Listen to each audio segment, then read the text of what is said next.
Section 1. The show that forgot to remember itself. There is something deeply comforting about a town that never changes. Settle in now. Let yourself get comfortable. Pull the blanket a little higher, adjust the pillow, and let the weight of the day begin to drain away. You don't need to hold on to any of it. Not right now. Tonight, we are going somewhere familiar. Somewhere warm and amber lit, where the same family sits down to dinner every evening, where the same bar stool at Moe's has been worn smooth by the same man for over 3 decades, where a power plant hums quietly on the edge of town and nobody asks too many questions about what comes out of its chimneys.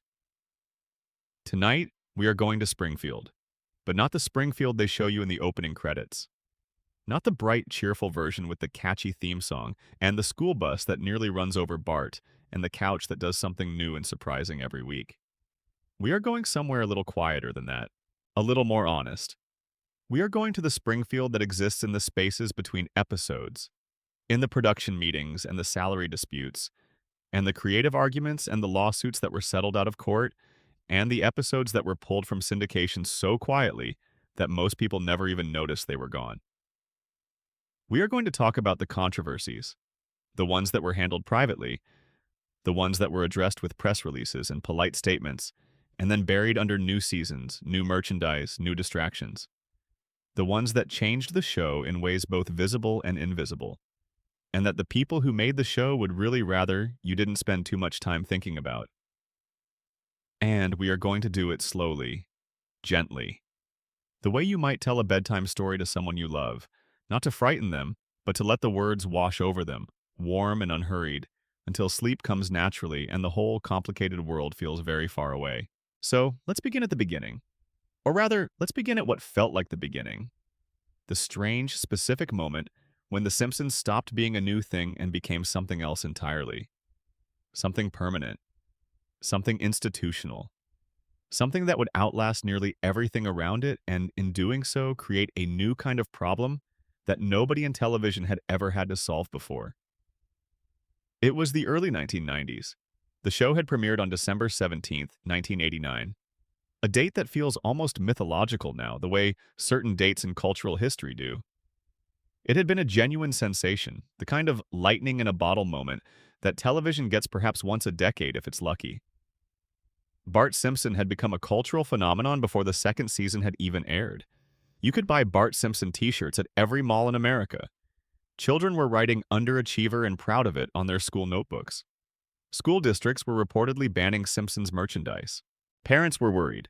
Educators were worried. Late-night television hosts were making jokes about it. And Matt Groening, the cartoonist who had created the family, who had sketched them in the lobby of producer James L. Brooks' office in something like 15 minutes, nervous and unprepared, substituting his own family's names because he hadn't had time to think of anything else, was watching all of this happen with a kind of bewildered, delighted disbelief.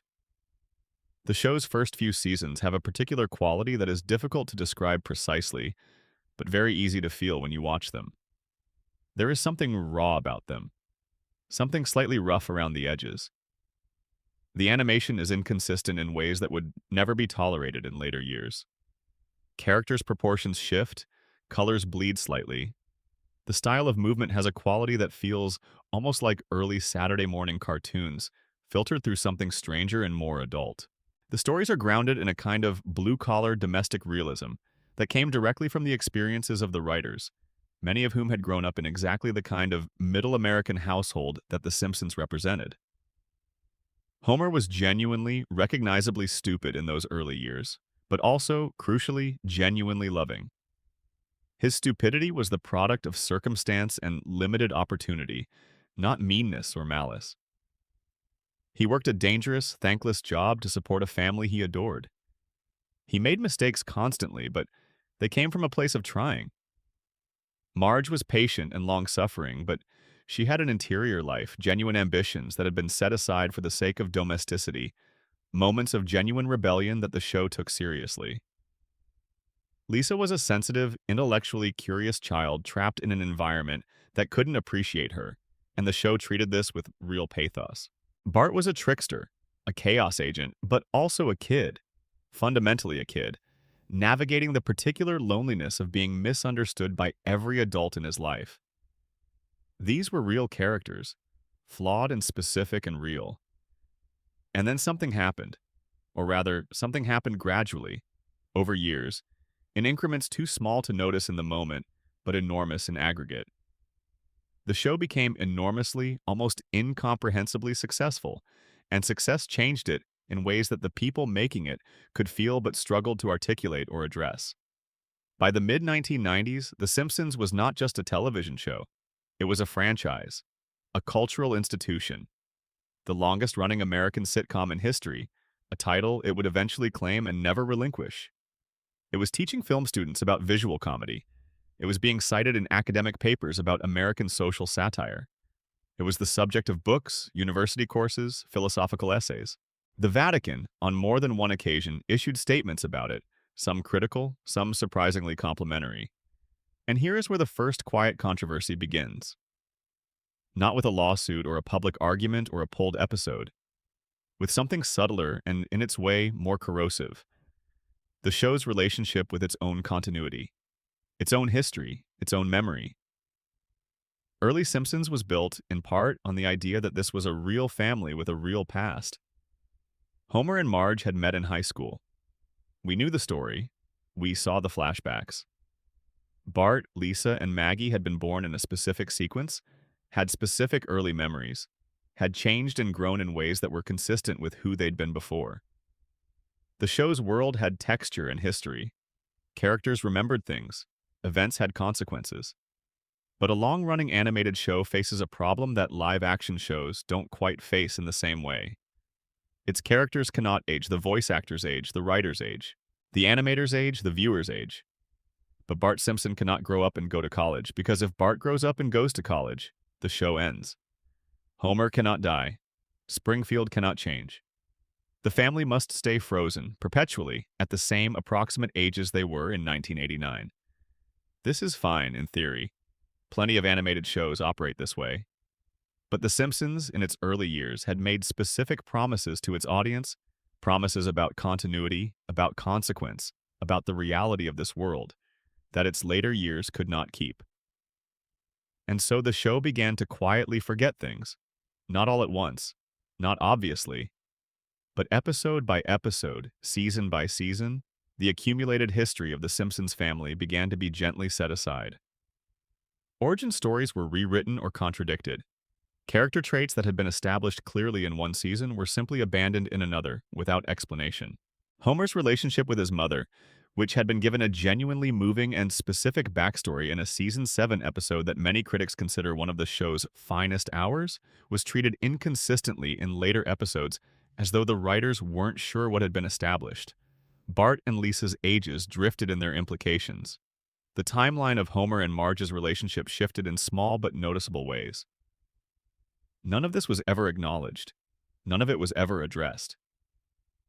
When viewers wrote in, and viewers did write in early internet forums filling with careful, loving analyses of the show's internal contradictions, the response from the production was silence, or occasionally a dismissive joke in a later episode about the show's own inconsistency, a wink to the audience that seemed designed to defuse the criticism without actually engaging with it. This was the beginning of something that would become a defining characteristic of the show's later years, a kind of institutional defensiveness, a tendency to respond to criticism with self-referential humor rather than genuine engagement, a willingness to acknowledge problems with a laugh and then do nothing to fix them. It's worth pausing here and asking why this matters. After all, continuity errors are common in long-running television shows. Nobody expects perfect consistency from a series that has produced over 700 episodes across more than 3 decades. Reasonable people can disagree about whether internal consistency is something an audience is owed, or whether it's simply a nice bonus when it exists, but the continuity issue was never really about continuity, not at its core. What it was really about, what made it sting for the show's most devoted fans, was the question of whether the people making The Simpsons still cared about the characters in the way they once had. Whether Homer and Marge and Bart and Lisa were still people to the writers, or whether they had become simply vehicles. Delivery mechanisms for jokes and references and guest appearances and merchandise opportunities. And that is a question with no easy answer. because the evidence is genuinely mixed. The same show that was producing increasingly inconsistent, increasingly cartoonish versions of its characters in the late 1990s and early 2000s was also, occasionally, producing episodes of devastating emotional power. The episode in which Homer discovers a long-lost lullaby his mother used to sing to him. The episode in which Bart befriends a lonely old man and helps him reconnect with his estranged son.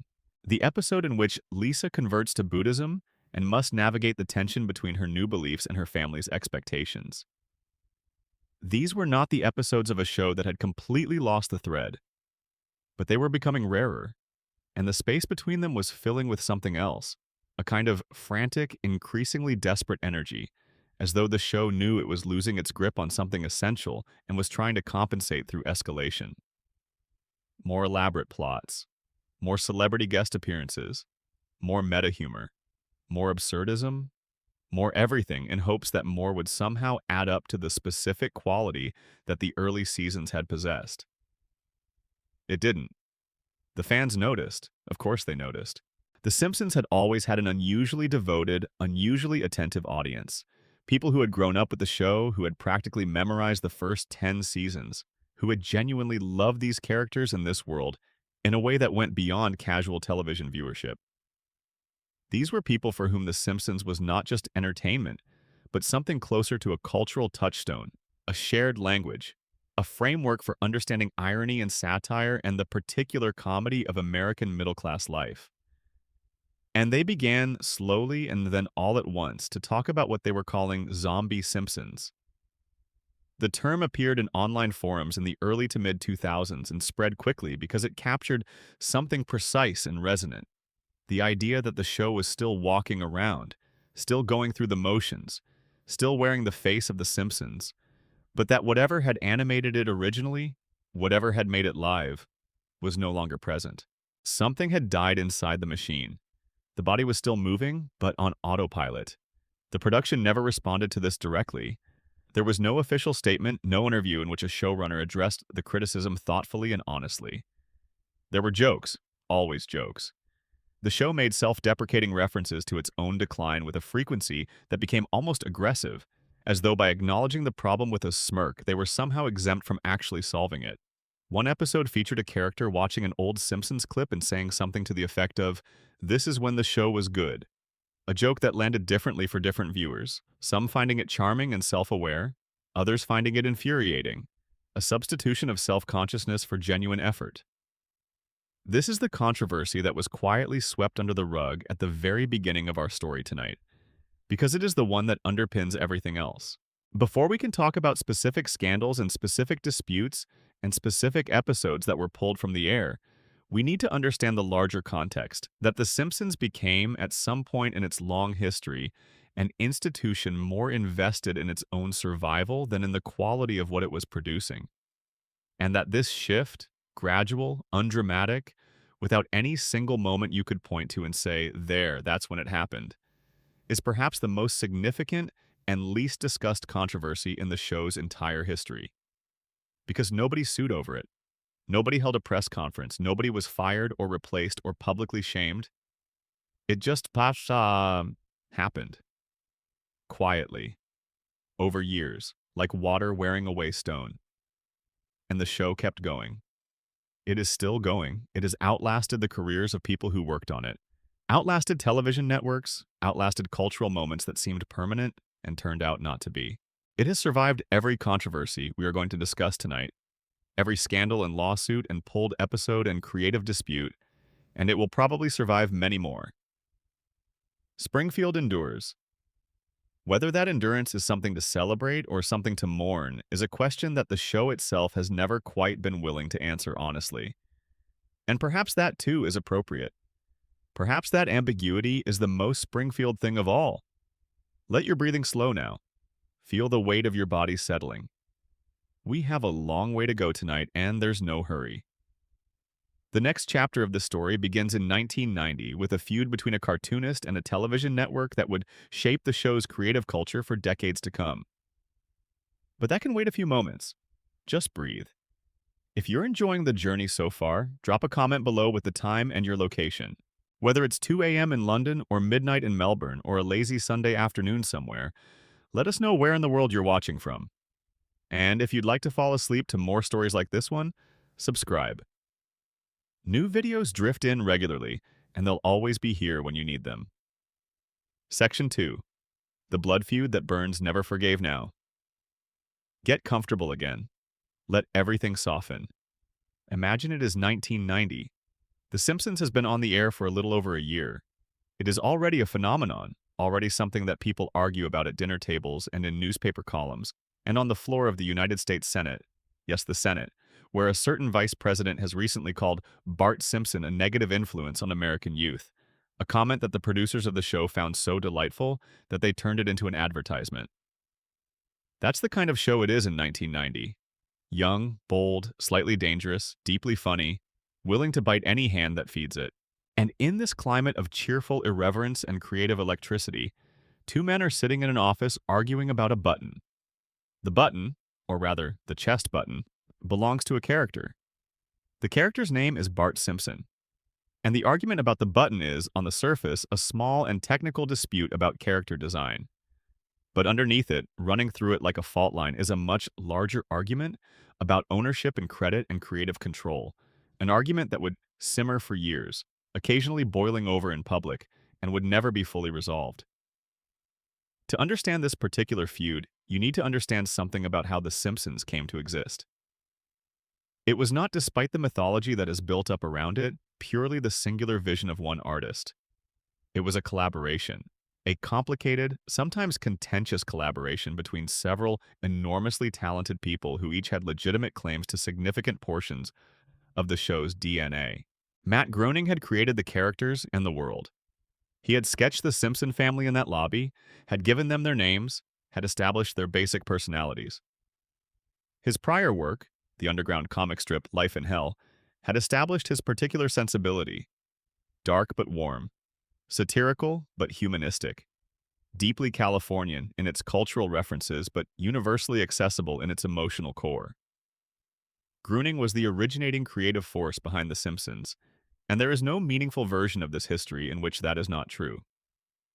But James L. Brooks, the legendary writer and producer behind films like Terms of Endearment and Broadcast News, and television shows like The Mary Tyler Moore Show and Taxi, was the executive producer who had believed in Groening's vision, shepherded it from short animated segments on The Tracy Ullman Show to a full-length series, and used his considerable industry leverage to give it a home on Fox. Brooks' influence on the show's character and tone was substantial. He pushed for emotional authenticity, for genuine character development, for the moments of real feeling that distinguished the early Simpsons from simple cartoon comedy. And then there was Sam Simon. Sam Simon's contribution to The Simpsons is one of the most significant and least publicly acknowledged in the show's history. And the story of how it came to be unacknowledged, or rather inadequately acknowledged, is one of the show's genuine, enduring controversies. Simon came aboard as co-developer and showrunner for the series' first 4 seasons. He had a background in animation and live-action television, and what he brought to The Simpsons was, essentially, the infrastructure. He built the writer's room. He hired the key writers. He established the system by which stories were developed, pitched, drafted, and revised. He worked with the animation team to translate scripts into visual comedy. He had an encyclopedic knowledge of comedy technique and a particular gift for structure, for understanding what made a joke land or fail at the level of pacing and setup. The show you love, if you love The Simpsons, is substantially the show that Sam Simon built.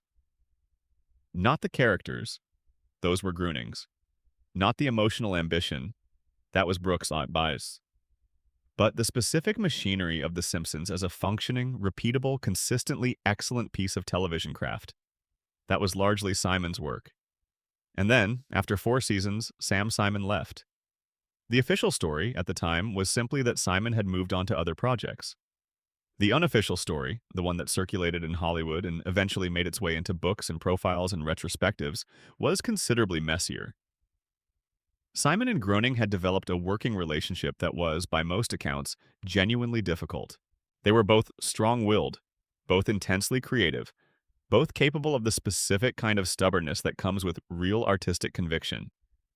They disagreed frequently and sometimes bitterly about creative decisions. The working environment, according to multiple people who were present, was often strained. The specific details of what happened between them have never been fully aired in public. Both men, for many years, avoided saying anything too pointed about the other in interviews. But the subtext was always there, in the things not said, in the careful phrasing, in the occasional unguarded comment that revealed more than it intended to. What made the situation genuinely controversial? What transformed a fairly common story of creative partnership breakdown into something that the show's history has had to quietly work around was the question of credit and compensation. Simon, under the terms of his agreement with the show, continued to receive royalties from The Simpsons for the rest of his life, even though he had not been involved in its production for decades. This was not unusual for a co-creator. It was the kind of arrangement that was standard in the industry for someone who had helped build something from the ground up. But it created a peculiar dynamic. Simon was, in the years following his departure from the show, often more willing to speak honestly about its creative trajectory than anyone who was still working on it. He was not bound by the same institutional loyalty, the same need to protect the franchise's reputation, the same careful management of public perception that constrained the statements of everyone still drawing a paycheck from Springfield. And Simon, in various interviews over the years, was not always kind in his assessments. He spoke about creative disagreements with a frankness that made the show's current producers uncomfortable. He offered opinions about the show's decline that confirmed what fans had been saying for years. He remembered the early days with a specificity and nostalgia that implicitly highlighted how different things had become. The show never responded publicly to Simon's comments. There was no official rebuttal, no counter-narrative offered through press releases or friendly profiles. The strategy was, as it so often was with things that made The Simpsons production uncomfortable, to simply not engage. To let the comment disappear into the general noise of celebrity gossip and entertainment journalism. To keep making the show and trust that enough new episodes would eventually bury whatever had been said. Sam Simon was diagnosed with terminal colorectal cancer in 2012. He was given, at the time of his diagnosis, months to live. He proceeded to live for nearly 3 years. 3 years during which he gave money away with extraordinary generosity, supporting animal rights organizations and veterans charities and feeding programs with the royalties that continued to flow from the show he had helped build and then been separated from. He died in March of 2015. The tributes from The Simpsons production were warm but measured. The carefully crafted kind of tribute that is designed to honor someone without reopening old wounds. Matt Groening spoke about Simon with what appeared to be genuine feeling. The show dedicated an episode to his memory. And then, as was the pattern, the conversation moved on. But the story of Sam Simon and his relationship to The Simpsons remained, and remains one of those things that the show has never quite figured out how to incorporate into its official narrative. He is listed in the credits, receives his royalties posthumously through his estate, is acknowledged as co-developer when the history of the show is discussed. But the specifics of what he contributed and how he was or wasn't adequately recognized for that contribution during his lifetime sit in that particular category of Simpsons history that is acknowledged with a nod and not examined too closely. Now, there is another figure who deserves space in this section. Someone whose feud with the show was louder, more public, and in some ways even more revealing about the production's approach to creative conflict. His name is Brooks, not James L. Brooks, Chester Brooks. But the world knows him by his character's name, the name he gave to a fictional figure who was, in many ways, not fictional at all. Actually, let's set that aside and talk instead about a man named Al Jean. Al Jean is one of the most important figures in the show's history, though he is not a household name in the way that Groening or Brooks are. He joined the writing staff in the first season, became co-showrunner in the third and fourth seasons alongside Mike Rice, left for a period to work on other projects, and then returned as showrunner in season 13, a position he has held extraordinarily ever since. No other person in the show's history has been showrunner for longer. He is, in the current era, the primary custodian of Springfield. The controversy around Gene is not a dramatic one. There is no scandal, no lawsuit, no specific incident that can be pointed to as the old Gene controversy. It is more of a slow-burning creative argument about vision and direction, the same argument that fans have been having about the show for 20 years, but personalized, given a face and a name. Gene represents, to the show's critics, everything that went wrong with The Simpsons. He is the man who kept the machine running long after the engine stopped being interesting. He is the administrator of something that should perhaps have been allowed to end with more dignity. Gene's defenders, and he has them, serious ones, point to the impossible nature of his task. He inherited a show that had already been running for 13 years when he became sole showrunner. The original creative team had largely dispersed. The writers who had made the first 10 seasons extraordinary had mostly moved on to their own projects. The standards the show was being held to, the impossibly high standards of a golden era that existed in a specific cultural moment that could not be recreated, were standards that no showrunner could have consistently met. He kept the show alive. That is something. That is, depending on your perspective, either a significant achievement or the problem itself. The feud that this section's title refers to, the blood feud that Burns never forgave, is one that happened not between the show's producers and its creative staff, but between the show and one of its own characters. Or rather, between the show and its audience, fought through the lens of a character. Charles Montgomery Burns is one of the great comic villains in American television history. The elderly, emaciated, quietly malevolent owner of the Springfield nuclear power plant, voiced with extraordinary precision by Harry Shearer, is a character who works on multiple levels simultaneously. He is a direct satire of a specific kind of American capitalist, the old money, old institution type, insulated from consequence by wealth and age, casually cruel in ways he doesn't even recognize as cruelty, because cruelty has always been simply how things work. He is also, beneath the satire, a genuinely pathetic figure. Lonely, disconnected from reality, dependent on his assistant Smithers in ways that the show has never been entirely honest about, but has gestured toward consistently. Burns is at his best when the show uses him to say something specific about power. The early seasons did this regularly. There is an episode in which Burns attempts to block out the sun to increase Springfield's dependence on nuclear power, a plan so cartoonishly villainous that it functions as pure satire, not subtle enough to require analysis, just brilliantly, specifically conceived. There are episodes in which Burns' relationship with Smithers illuminates something true about the dynamics of power and service, and the complicated emotions that exist between people who are bound together by institutional hierarchy. But as the show aged, Burns became increasingly cartoonish in ways that lost the satirical edge. The specific critique of a particular kind of American capitalism, of a particular kind of institutional evil, got softer and more diffuse. Burns became more of a joke and less of an argument. The audience laughed at him where they once also recoiled slightly. And nobody at the production ever acknowledged this shift, ever addressed the question of whether Burns had been diminished by it. The character was still popular. The voice acting was still extraordinary. The show went on. This, again, is not a scandal in any conventional sense. It is a quiet erosion. A slow accumulation of compromises that, taken individually, are each defensible, but that together constitute something significant. It is the kind of controversy that doesn't get addressed because there's no clear moment at which to address it, no single decision to point to and say, this is where we went wrong. It happened the way all slow deteriorations happen, gradually, and then all at once, and then for a very long time. The sun above Springfield has been blocked and unblocked. The power plant hums.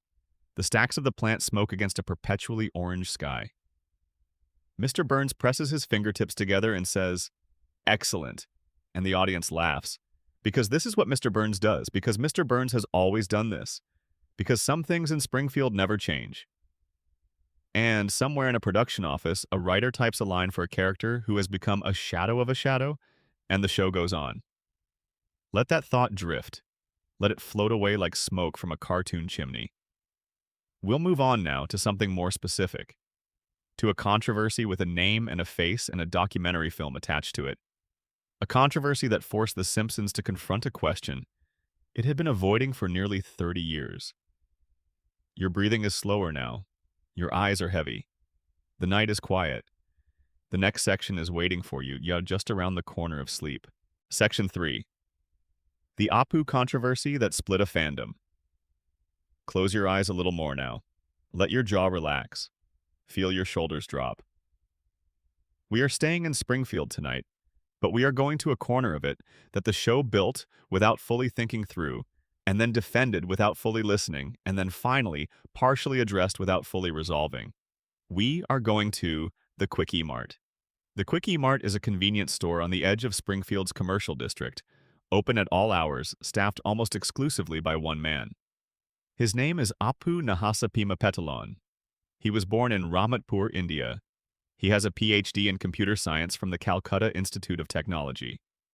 He moved to the United States to pursue the American dream and ended up managing a convenience store, working punishing hours for a corporate owner who exploits his labor with cheerful impunity. He has 8 children with his wife Manjula, a marriage arranged by their parents.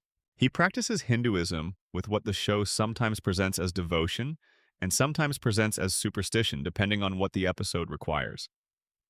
He was voiced, from the character's debut in the second season of the show, by Hank Azaria, a white American actor from New York, performing an accent that was a composite of Indian English inflections, filtered through American comedic expectations of what Indian English inflections sound like. For nearly 3 decades, nobody at The Simpsons seemed to think this was a problem worth discussing. Apu was popular. He was funny. He had genuine warmth, genuine character moments, genuine depth, or at least what passed for depth in a show that sometimes treated its secondary characters as real people and sometimes treated them as props, depending on what the episode required. There were episodes in which Apu's immigrant experience was explored with real sensitivity, in which the specifics of navigating American life as a person from South Asia were rendered with something like accuracy. There were other episodes in which he was simply the butt of a joke about accents or cultural difference, the punchline rather than the person. The show's writers, for the most part, didn't interrogate this distinction too carefully.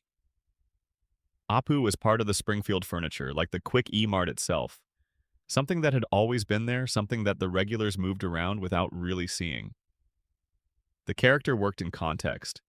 The audience laughed. The show moved on. And then, in 2017, a comedian named Hari Kondabolu released a documentary film called The Problem with Apu. Kondabolu is an Indian-American stand-up comedian who grew up watching The Simpsons with the same devotion that millions of his generation did. He loved the show. He could quote it at length. He had genuine, deep affection for what it had been at its peak. And he had also, growing up as one of a small number of South Asian kids in his school, spent years hearing Apu's voice imitated by classmates who were not South Asian, used as a shorthand, a way of marking him as different, as foreign, as other. The documentary was not a polemic. It was careful, thoughtful, somewhat melancholy. Kondabolu interviewed dozens of South Asian Americans, comedians, actors, writers, academics, about their experience with Apu as a cultural symbol. What emerged from those interviews was a complicated picture. Many of the people he spoke to had the same relationship to the character that he did: genuine affection for the show, genuine discomfort with what the character had been used for, a sense of conflict between those two things that had never been properly resolved. The film made a specific argument that Apu was not simply a fictional character who happened to be South Asian. He was, for many South Asian Americans who grew up in the 1990s and 2000s, the primary representation of people who looked and sounded like them in American popular culture. And the representation was one designed primarily for the entertainment of people who were not South Asian. An accent performed by a white actor, a cultural identity reduced to its most legible and easily parodied elements. A character whose function was largely comedic in ways that relied on the foreignness of his origin as a source of comedy. This is a precise and legitimate critique. It is also a complicated one because it sits alongside the genuine fondness that many South Asian Americans also felt for Apu. For the fact that there was any representation at all, for the character's moments of real dignity and intelligence and warmth. For the way that a show about a family in a small American town had made room for a character from Rahmatpur. The response from The Simpsons production was, to many observers, badly handled. The first response came in an April 2018 episode called No Good Read Goes Unpunished, in which Marge and Lisa have a conversation, ostensibly about updating an old book to remove offensive content, that ends with Lisa turning directly to the camera and saying something to the effect of, "I guess some things will be addressed at a later date, if at all." The camera cuts to a photograph of Apu on the mantelpiece. The joke is clear. The show knows about the controversy. The show has no intention of doing anything about it. The show is too self-aware to be criticized. The response to this response was swift and largely negative. Critics and commentators who had been willing to engage thoughtfully with the question of how the show should handle the Apu situation found themselves instead confronted with a smug dismissal, a joke designed to close the conversation rather than continue it. Kondabolu himself responded, saying that the show's response had told him everything he needed to know about how seriously the production was taking the issue. Hank Azaria, to his significant credit, was listening more carefully than the show's writers appeared to be. In the years following the documentary, Azaria engaged in what he has described as a genuine process of education and reflection. He spoke with South Asian American people about their experiences. He listened. He thought. And in January 2020, he announced that he would no longer voice the character of Apu. The announcement was made quietly, without fanfare, which was itself notable.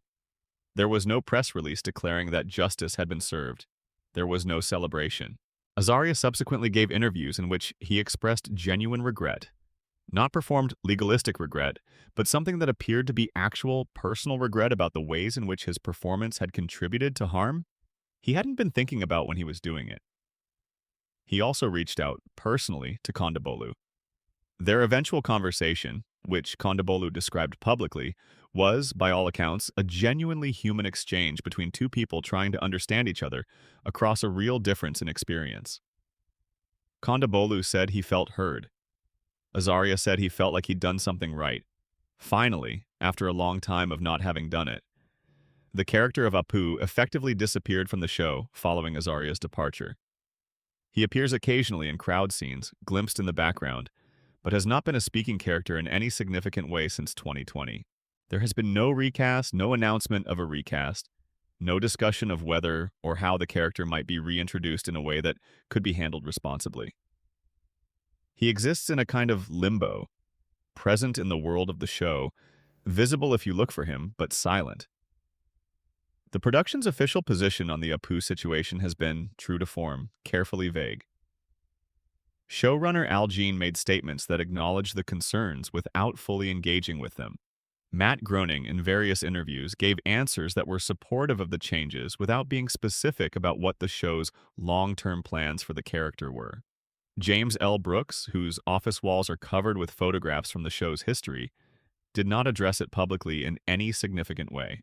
What was lost in the noise of the controversy, and what makes it genuinely complicated rather than simply a story about a problem that was corrected, was the question of what Apu represented for people who had found genuine comfort in him. Because there were South Asian Americans for whom Apu was not a symbol of harm, but of belonging, who had grown up seeing their own cultural background reflected, however imperfectly, in a show that otherwise contained very little of it, who had found in his character's occasional moments of dignity and complexity something that felt like recognition. These voices were present in Kondabolu's documentary. He was careful to include them. But they were often lost in the subsequent discourse, which tended to flatten the conversation into a simpler shape. Harmful stereotype versus responsible representation, with no room for the messiness in between. The truth, as it usually is, was more complicated than either side of the public argument acknowledged. Apu was both a genuine comedic creation with real warmth and depth, and a character whose construction relied on assumptions and shortcuts that caused real harm to real people. Both of these things were true simultaneously. The show had created something that contained multitudes, which is what good characters do, and then had not taken adequate responsibility for all of those multitudes when it became clear that some of them were damaging. And then, rather than find a way through that complexity, the show simply made the character disappear. It is perhaps the most honest thing The Simpsons has done in years, admitting implicitly that it didn't know how to fix the problem, and so had decided to set it aside. Springfield is very good at setting things aside. It has had a lot of practice. The quick E-Mart is still there, the sign still glows, the hot dogs still rotate on their little heating rods. But the man behind the counter is less present than he used to be, and the space where he used to stand has a particular quality.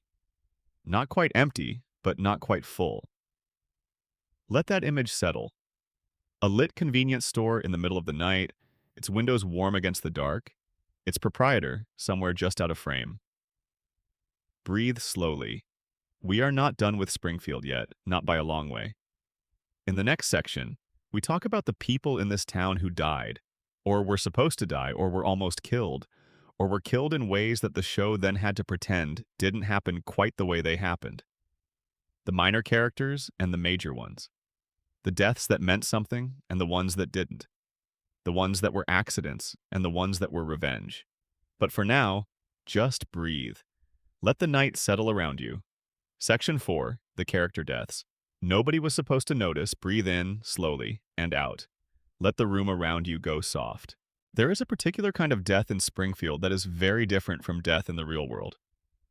In the real world, death is irreversible and total, a permanent subtraction from the world of someone who is present in it. In Springfield, death is more like a long absence. A character disappears from the frame, and if you are paying close attention, you might notice they are gone. But the show will not always tell you they have left, and it will very rarely tell you why, and if you ask directly, the answer you receive will be carefully insufficient. This section is about those deaths. The ones that happened for reasons that had nothing to do with storytelling and everything to do with the complicated human machinery that produces a television show. The contracts, the disputes, the personal relationships and professional resentments that occasionally spill over into the fictional world of the show in ways that the audience isn't supposed to see. Let's begin with the most famous of them. The one that the show, to its credit, did not try to pretend hadn't happened, but whose backstory has only been partially told in public. Her name was Maud Flanders. Maud was the wife of Ned Flanders, the Simpson family's devoutly Christian next-door neighbor. She was, for the show's first decade or so, a consistent background presence. Warm, slightly rigid in her religious convictions, genuinely supportive of her husband's faith in ways that the show sometimes played for gentle comedy and sometimes played straight. She was never the focus of an episode herself, but she was present enough to feel real, to give Ned's domestic life its specific texture. And then in the episode Alone Again Natura Diddley, which aired on February 13th, 2000. Valentine's Day weekend, a choice of timing that was either deeply ironic or carefully calculated, depending on your reading. Maud Flanders was killed by a t-shirt cannon at a NASCAR race. The mechanics of the death are worth dwelling on because they are strange in ways that feel significant in retrospect. Homer, distracted by his desire to catch the free t-shirts being launched into the crowd, leans down at the wrong moment. The t-shirts that were meant for him hit Maud instead, knocking her backwards over the bleachers. She falls, she dies. Ned Flanders becomes a widower, a development that the show subsequently used to explore his character in interesting ways. His grief, his attempts to date again, his complicated faith in the face of genuine personal loss. The episode was treated by the production as a significant creative decision, a choice to permanently alter the landscape of Springfield by removing a character who had been part of it for a decade, and there was genuine creative substance to what followed. The Flanders widower arc produced some genuinely moving moments, but the reason Maud Flanders was killed was not purely creative. It was contractual. The actress who voiced Maud, Maggie Roswell, had been with the show since its early seasons. In 1999, she relocated from Los Angeles to Denver for family reasons. The show required its cast members to be available in Los Angeles for recording sessions. Roswell and the production were unable to reach an agreement about accommodating her relocation, specifically about whether the show would cover the cost of her travel to and from Denver for recording. The amount of money at issue was not enormous in the context of a television production of The Simpsons scale. By some accounts, the dispute centered on travel expenses of around $30,000 per year. A significant sum in isolation, but a rounding error compared to what the show's primary cast members were earning, or what the show itself was generating in revenue. The production declined to cover the expenses. Roswell declined to continue commuting at her own cost. The impasse was not resolved, and Maud Flanders was killed by a t-shirt cannon. The production did not publicly acknowledge the contract dispute as the reason for Maud's death when the episode aired. The official framing was creative. This was a decision to shake up the show's world, to give Ned Flanders a new storyline, to explore grief in ways that animated television rarely attempted. All of which may have been true, in the sense that a creative decision can be simultaneously motivated by creative ambition and contractual necessity. But the subtext was not especially subtle. The manner of Maud's death, the t-shirts, Homer's responsibility, the specific mechanics of the scene, read to many who knew about the background as something with a note of institutional frustration in it. Whether or not that was intentional on the part of the episode's writers, who may not have been fully briefed on the contractual situation, the result was a character death that carried more weight than it appeared to on the surface. Roswell did eventually return to the show years later, voicing other characters. Her relationship with the production apparently improved over time. The exact details of how the dispute was resolved, whether the show eventually agreed to cover her travel, or whether the terms changed as her role shifted to other characters, were never publicly discussed. The whole matter was handled with the show's characteristic preference for quiet resolution over public accounting. Ned Flanders eventually remarried to a woman named Edna Krabappel, Bart's long-suffering teacher, in a storyline that was itself touched by tragedy. The actress who voiced Edna, Marcia Wallace, died in October 2013. The show retired the character out of respect, giving her a dignified farewell. This death was handled differently from Maud's, with more visible acknowledgement, more evident grief from the production. The circumstances were different. Wallace's death was not the result of a contract dispute, but of a genuine loss, sudden and real. The show's treatment of Wallace's death compared to its treatment of the Maud Flanders situation reveals something about how the production navigates these moments. When a character dies because the story demands it, or because a beloved performer is genuinely gone, the show can be graceful and moving. When a character dies because of a business disagreement, the grace is harder to achieve, and the tendency is to move forward quickly and not look back. Now there's another category of death in Springfield worth examining. Not the deaths of regular characters, but the deaths of guest characters, or rather, of the expectations attached to recurring figures who appeared briefly and then vanished without explanation. Phil Hartman voiced two of the show's most beloved recurring characters, Troy McClure and Lionel Hutz. Troy McClure was a faded B-movie actor who appeared in educational films and infomercials, introducing himself with the perpetually optimistic declaration that viewers might remember him from such films as increasingly absurd titles. Lionel Hutz was Springfield's least competent attorney, a figure of cheerful legal malpractice. Both characters were vehicles for Hartman's particular genius, his gift for finding the precise voice that occupied the intersection of sincerity and comedy, for playing a character who genuinely didn't know he was a joke. Phil Hartman was murdered in May 1998 by his wife, Bryn, who then took her own life. He was 49 years old. The show's response was immediate and unambiguous. Both Troy McClure and Lionel Hutz were permanently retired. There was no recasting, no attempt to continue the characters with a different voice. The positions they had occupied in Springfield were simply left empty. This was the right decision. It is hard to imagine any other decision. But it meant that two characters who had been deeply integrated into the show's world simply ceased to exist between one season and the next, with no in-universe explanation. The show addressed Hartman's death with a dedication at the end of the first episode of the new season, and then moved forward. The characters he had given voice to became a kind of memorial, their absence a tribute. The space they left behind shaped precisely like them. You can still feel it, watching the show, in the specific moments where a Troy McClure or a Lionel Hutz would have appeared. The frame is a little emptier. This is not a controversy in the sense of a dispute or a scandal. It is simply loss. But it belongs in this section because it illustrates something about the relationship between the fictional world of Springfield and the real world that produces it, a relationship that is usually kept carefully separate, the seams hidden, the machinery invisible. When something genuinely terrible happens in the real world, the seam shows. The machinery stops briefly. And when it starts again, something has changed, quietly and permanently. There is one more death in this section that deserves attention.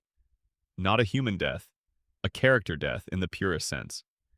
The slow extinction of an entire category of character. In the early seasons of the show, Springfield's supporting cast was deep and specific and alive. Characters who appeared in one episode would reappear in another, with their established traits intact. Their histories remembered, their relationships to the main characters consistent. The townspeople were not just background filler. They were people with inner lives, with specific and sometimes contradictory qualities, with the particular weight of having been thought about carefully by writers who cared about them. Over the years, this care diminished. The supporting cast became broader and more interchangeable.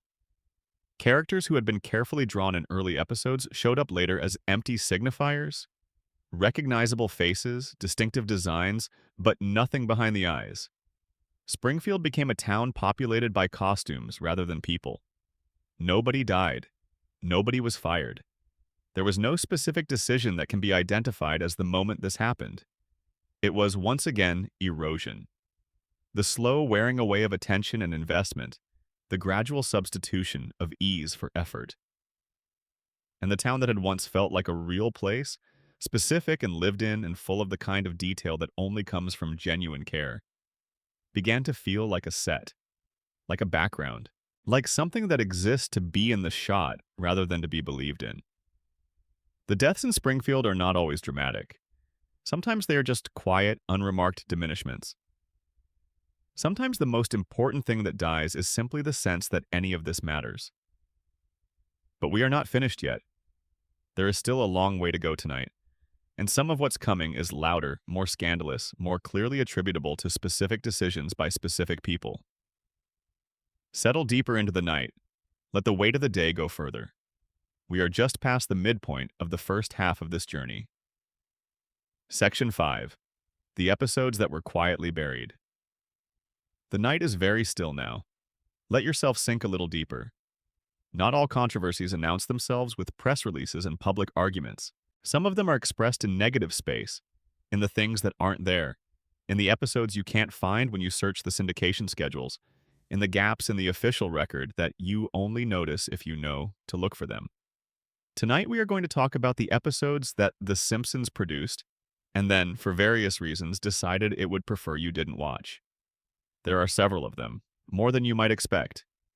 And each of them tells a story not just about a specific controversy, but about the show's broader relationship with discomfort, its tendency, when faced with something that created problems, to quietly remove it from circulation rather than address it directly. The most famous example is also the most recent of the major ones.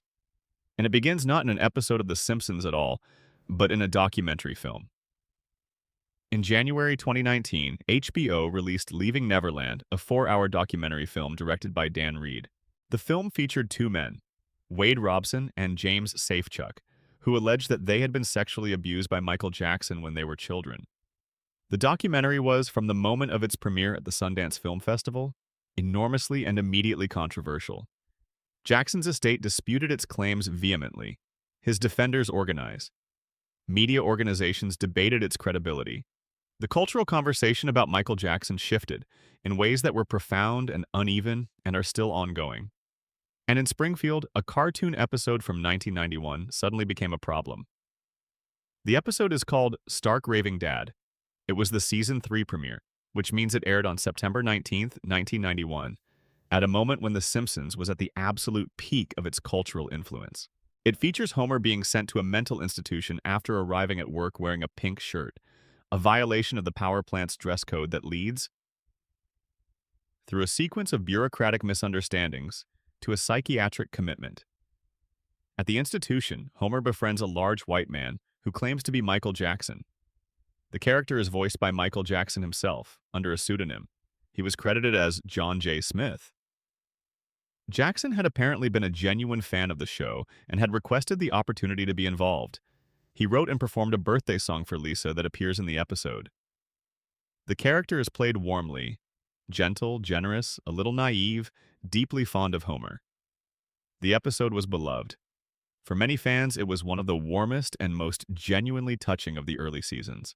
The song Jackson's character writes for Lisa, Happy Birthday, Lisa, was the kind of moment that The Simpsons could produce at its best. Funny, but also genuinely moving, hitting an emotional register that you didn't expect from a cartoon show. Following the release of Leaving Neverland, showrunner Al Jean announced that the episode would be pulled from circulation. It would not be available on Disney+, the streaming service that had recently acquired the rights to The Simpsons. It would be removed from syndication. It would, to the extent possible, no longer be something that new viewers would encounter. Gene was careful in his framing. He said that the episode didn't feel right to me. He did not make a definitive statement about the truth or falsity of the allegations in Leaving Neverland. He presented the decision as an act of sensitivity rather than legal necessity. The show was not admitting that the episode was harmful exactly, but it was deciding that in the current climate, its continued availability raised questions that the production preferred not to have to answer. The response was predictably divided. Some viewers felt the decision was appropriate, that broadcasting an episode warmly featuring Michael Jackson, as the conversation about his alleged actions toward children was taking place, was at minimum tone-deaf and potentially harmful. Others felt that retroactively removing a piece of cultural history was a form of erasure, that the episode should remain available as a document of its time, that the question of Jackson's guilt or innocence should not determine the status of a cartoon from 1991. What is notable for our purposes tonight is the manner in which the decision was made and communicated. There was no extended public deliberation. There was no explanation of the specific reasoning beyond Gene's brief statement. The episode was simply removed, made less available, placed in that category of Simpsons history that you can find if you really look for it, if you know what you're looking for, but that the show itself would prefer not to have in the foreground. This was not an unprecedented approach for the show. Let us turn to another set of buried episodes, ones whose removal was prompted not by allegations against a guest star, but by the specific horror of a national tragedy. The September 11th attacks in 2001 prompted a wave of content removal across American television and film. Distributors and broadcasters became acutely sensitive to imagery that might be distressing given the context. Images of airplane crashes, depictions of explosions in major cities, scenes of mass panic. This was understandable and, in the immediate aftermath, probably appropriate. The question was always how long it should last, and whether removing content was a meaningful gesture or simply a form of institutional anxiety management. For The Simpsons, the post-9/11 removals centered primarily on a Season 9 episode called The City of New York vs. Homer Simpson, which had aired in 1997 and featured Homer retrieving his car from Lower Manhattan where it had been illegally parked near the World Trade Center's Twin Towers. The episode contained several jokes about the towers, about New York, about the experience of visiting a city that felt foreign and overwhelming to someone from a small Midwestern town. After September 11th, the episode was quietly removed from syndication. Fox and the local stations that aired the show apparently made the calculation that it was too soon, perhaps for too long, to show an episode that included the Twin Towers as a background element. The episode wasn't censored. It was simply not scheduled. It disappeared from the rotation. It eventually returned to circulation, years later, though for a significant period it was one of those episodes that fans had to seek out specifically, rather than simply encounter on a Tuesday afternoon rerun. The show never formally acknowledged the period of its absence. It came back and the gap in the record closed behind it, and the matter was treated as though it had been a natural pause rather than a decision. There are other episodes that have moved in and out of circulation for various reasons. An episode featuring a character in blackface makeup, part of a show within a show framing that the writers clearly intended as satire of old Hollywood racism, but which in the current climate is genuinely difficult to contextualize for a mass audience, was among the episodes removed from Disney Plus in 2020. The show issued a statement at the time noting that the episode's intention was to satirize racism, while acknowledging that the effect of the imagery could be harmful regardless of intention. The episode was retired. A note at the beginning of other episodes that deal with race and racial representation, added in 2020 following the broader national conversation prompted by the murder of George Floyd, informs viewers that the episodes contain stereotypical portrayals and asks them to consider them in the context of their time. Whether this approach, the contextualizing note, is adequate, or whether it is another form of the institutional acknowledgement without real engagement that the show has so often practiced, is a question worth sitting with. What all of these buried episodes have in common is the mechanism of their burial. None of them were removed following a formal internal review process, a structured examination of the show's legacy, a genuine reckoning with how the show had handled representation and sensitivity over its long history. They were removed reactively in response to specific external events, A documentary, an anniversary, a national tragedy, a social movement, at moments when the cost of keeping them in circulation was judged to exceed the cost of removing them. This reactive approach is revealing. It suggests that the show has never developed a principled framework for thinking about these questions, a consistent set of values that would allow it to make these decisions proactively, based on its own standards, rather than in response to external pressure. The decisions, when they come, feel like admissions rather than choices, like the show is being caught rather than owning up. And behind each of these decisions, of course, is an episode that someone worked very hard on. A room full of writers who had ideas about what the story was trying to say, a production team that spent months turning those ideas into animation, voice actors who gave performances they were proud of, directors who made choices they thought were interesting or funny or true. The buried episodes exist in a strange double state, simultaneously part of the show's history and not quite part of it, acknowledged when pressed but not exactly celebrated, available to those who know where to find them but absent from the version of the show that the current production would prefer to represent itself with. They are the parts of Springfield that the town would rather you didn't visit, the streets that don't appear on the tourist maps, the buildings with the lights off. Let them stay dark for now. We'll come back to some of them later when we're talking about the specific controversies that prompted their removal. For now, let's move forward to money, which is perhaps the most honest subject in all of show business, and to the specific money arguments that nearly tore The Simpsons apart in ways that would have been very hard to explain to the audience. The night deepens. Your breathing slows. The next section is warm and quiet, and there is room for you in it. Section 6. The voice cast wars and the salary mutiny. Let the tension in your shoulders go. Let your hands open. Whatever you are holding on to today, you can set it down now. We're going to talk about money tonight, a subject that makes most people uncomfortable, though perhaps less uncomfortable than the money itself, because at least talking about it is free. The Simpsons, at various points in its history, has been one of the most profitable television enterprises in the history of the medium. The numbers are difficult to state with precision, because the show's revenue streams are so diverse and so deeply integrated into the broader financial structures of Fox, News Corp, and later Disney, that clean figures are rarely made available publicly. But the broad outlines are clear enough. Merchandise alone, the t-shirts, the toys, the video games, the theme park attractions, the licensing agreements with food companies and clothing manufacturers and toy producers around the world, has generated revenue in the billions over the life of the show.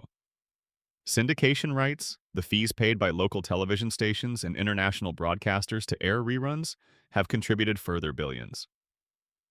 The theatrical film produced in 2007 grossed nearly $500 million worldwide on a budget of approximately $75 million.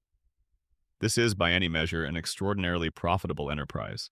And the people who made it profitable, not the executives in the network, but the specific individuals whose creative and performative labor was the actual product being sold, spent much of the show's history being paid significantly less than their contribution to that wealth arguably warranted. This is not unusual in the entertainment industry. It is, in fact, so common as to be the norm.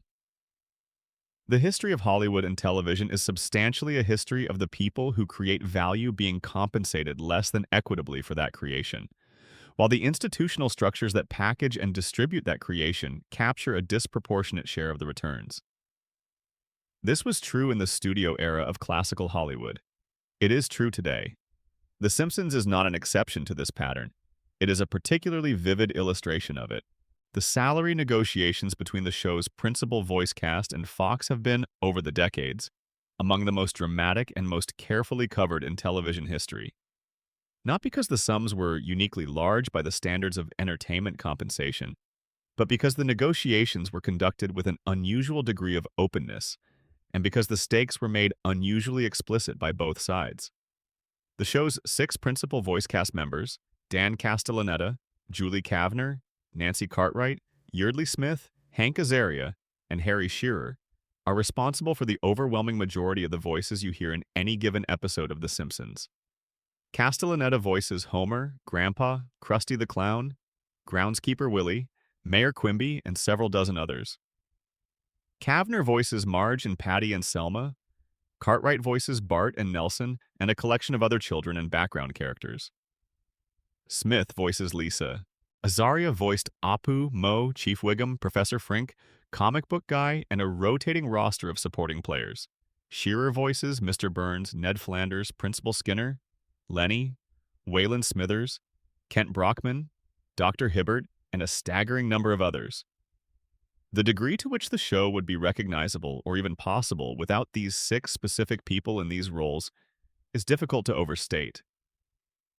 They are not interchangeable, not in any meaningful sense. The specific qualities of their voices, the exact texture of Castellaneta's Homer, the particular way Kavner finds Marge's patience and suppressed frustration, the precision of Shearer's ability to modulate between a dozen completely distinct characters in a single recording session, are the show. Not one element of many, the core of the thing. And yet, for the first several years of the show's existence, they were paid modestly, by the standards of successful television, genuinely modestly.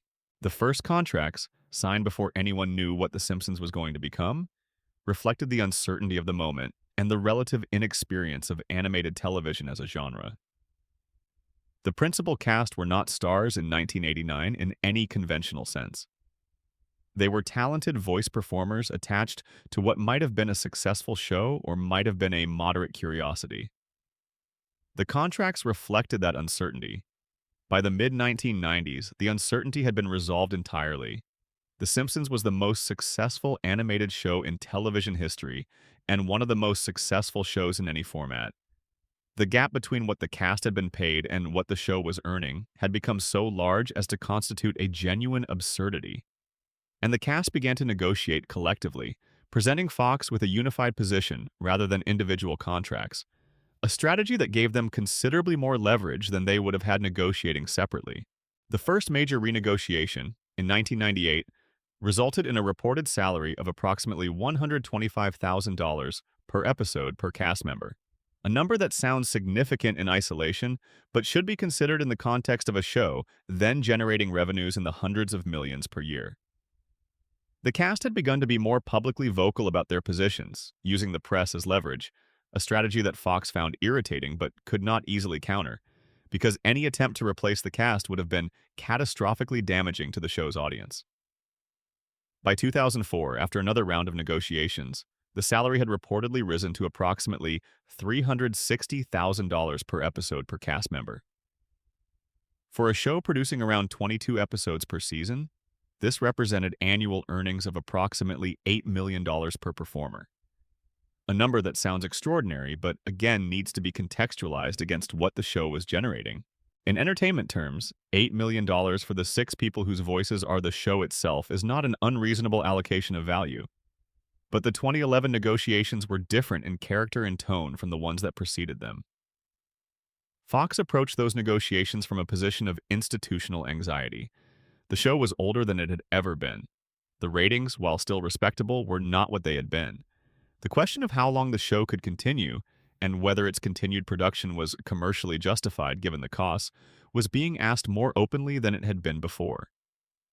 Fox proposed a significant pay cut. The reports that circulated at the time suggested the network was asking the cast to accept a reduction to approximately $250,000 per episode, a cut of roughly 30% from their then-current salaries, with the alternative being cancellation of the show. The framing was blunt. Either the cast took less money or the show ended. The cast's public response was measured but firm.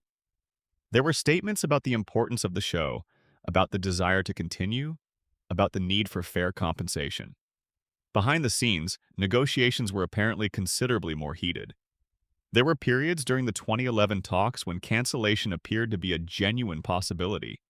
Not a negotiating posture, but an actual outcome that both sides were preparing for. The resolution, when it came, involved a more modest reduction than Fox had initially proposed, combined with an arrangement that gave the cast a percentage of the show's profits going forward, a back-end deal that acknowledged, implicitly, the degree to which their contribution was fundamental to the show's value. The specific terms have never been fully disclosed, which is standard practice in entertainment contracts, but the broad outlines suggested that both sides had moved significantly from their opening positions. What makes this negotiation particularly interesting in retrospect is what it revealed about the power dynamics that had been operating throughout the show's history. Fox had, for most of the show's existence, maintained the position that the franchise itself, the characters, the brand, the institutional apparatus, was the asset, and that the voice cast were interchangeable elements of the machinery. The cast's position was the opposite, that their specific contributions were irreplaceable, that the brand only existed in its current form because of the specific qualities they brought to it, and that any attempt to replace them would fundamentally change what The Simpsons was. The 2011 negotiations effectively settled this argument in favor of the cast, not because Fox conceded the point explicitly, but because the terms of the resolution acknowledged it implicitly. You don't give people back-end participation in a franchise if you believe they are interchangeable. But there is one voice cast story that transcends the salary negotiations in its drama and its implications for the show. And it centers on Harry Shearer. Harry Shearer is, by general agreement among people who pay attention to such things, one of the greatest voice actors in the history of American television. His work on The Simpsons, the precision of his characterizations, the range of his technique, the specific quality of his attention to each of the characters he voices, is extraordinary by any standard. Burns and Flanders and Skinner and Smithers and Brockman and Hibbert are not simply different voices. They are different people with different inner lives, different speech patterns, different emotional textures. Shearer finds all of them with an ease that conceals the genuine difficulty of what he is doing. He is also, by reputation, the most difficult member of the principal cast to work with. Not in a catastrophic or unprofessional way. The accounts of people who have worked with him suggest someone who is principled and exacting and deeply committed to his own standards, which are not always the same as the standards of the institution he is working for. He has, over the decades, been publicly critical of the show's creative direction, of the terms of its contracts, of the way it has been managed in ways that his cast members have generally avoided. He has given interviews that the production found uncomfortable. He has, on occasion, simply said what he thinks. In May 2015, Harry Shearer announced via Twitter that he was leaving The Simpsons. The announcement was brief and unexplained in its first form. He simply stated that he had been informed he could continue under the existing terms or not continue at all, and that he had chosen not to continue. The tone of the message suggested frustration, a sense of having been placed in a position where the choice was not really a choice. The response from the production was swift and, characteristically, not entirely transparent. Al Jean responded publicly with a mix of expressions of regret and suggestions that the door remained open. Fox, separately, issued statements about the show's future that did not confirm or deny whether Shearer would be recast or whether his characters would be retired.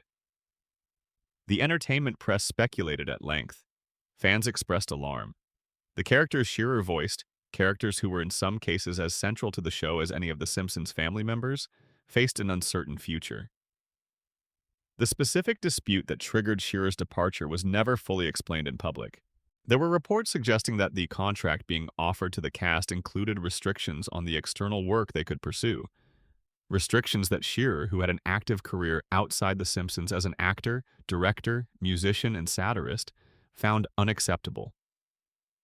There were suggestions that the terms of the back-end arrangements were not, in his assessment, equitable. There were hints of accumulated frustrations that went beyond any single contractual issue. What was eventually revealed, because the impasse did not last, was that the situation was, at its core, about respect as much as money. About whether the institution valued what Shearer brought to it in a way that was expressed not just in dollars, but in the terms and conditions of the working relationship. About whether the show's management treated its creative contributors as partners or as resources to be managed. By July 2015, approximately 2 months after Shearer's departure announcement, a resolution had been reached and he had returned to the show. The terms of the resolution were not disclosed. He has been with the show since, has not publicly addressed the specifics of what changed, and has, to the extent observable from outside, maintained a working relationship with the production that is functional, if perhaps not warm. But the 2015 dispute had revealed something that the show's management would have preferred to keep private. that the relationships between the institution and its creative contributors were under strain, and that the strain went beyond compensation to something more fundamental about how the show's decision makers understood and valued the people who actually made it what it was. The Simpsons has, throughout its history, been very good at maintaining a public image of creative harmony. The cast appear together at award ceremonies. They give interviews in which they describe their affection for each other and for the characters they have voiced for decades. The show presents itself externally as a happy family enterprise, which, in many respects, it genuinely is. The bonds between people who have worked together for over 30 years are real. The sense of shared ownership of something that matters is real. But the salary disputes and the Shearer situation and the Maggie Roswell situation and all of the other smaller disagreements that have never been publicly documented tell a different story alongside the happy one. A story about an institution that has often failed to fully honor the people who made it. A story about the gap between what The Simpsons says it values and what its contract offers have actually reflected. A story about creative contributors who had to fight, consistently and sometimes painfully, for the recognition that their contributions deserved. Springfield is a town where the richest man in town pays his workers as little as he can get away with, where the power of the employer is used to keep workers compliant and grateful and afraid, where a man named Homer Simpson spends decades in a job that slowly diminishes him because the alternative, the risk, the uncertainty, the possibility of losing what little security he has, feels worse than staying.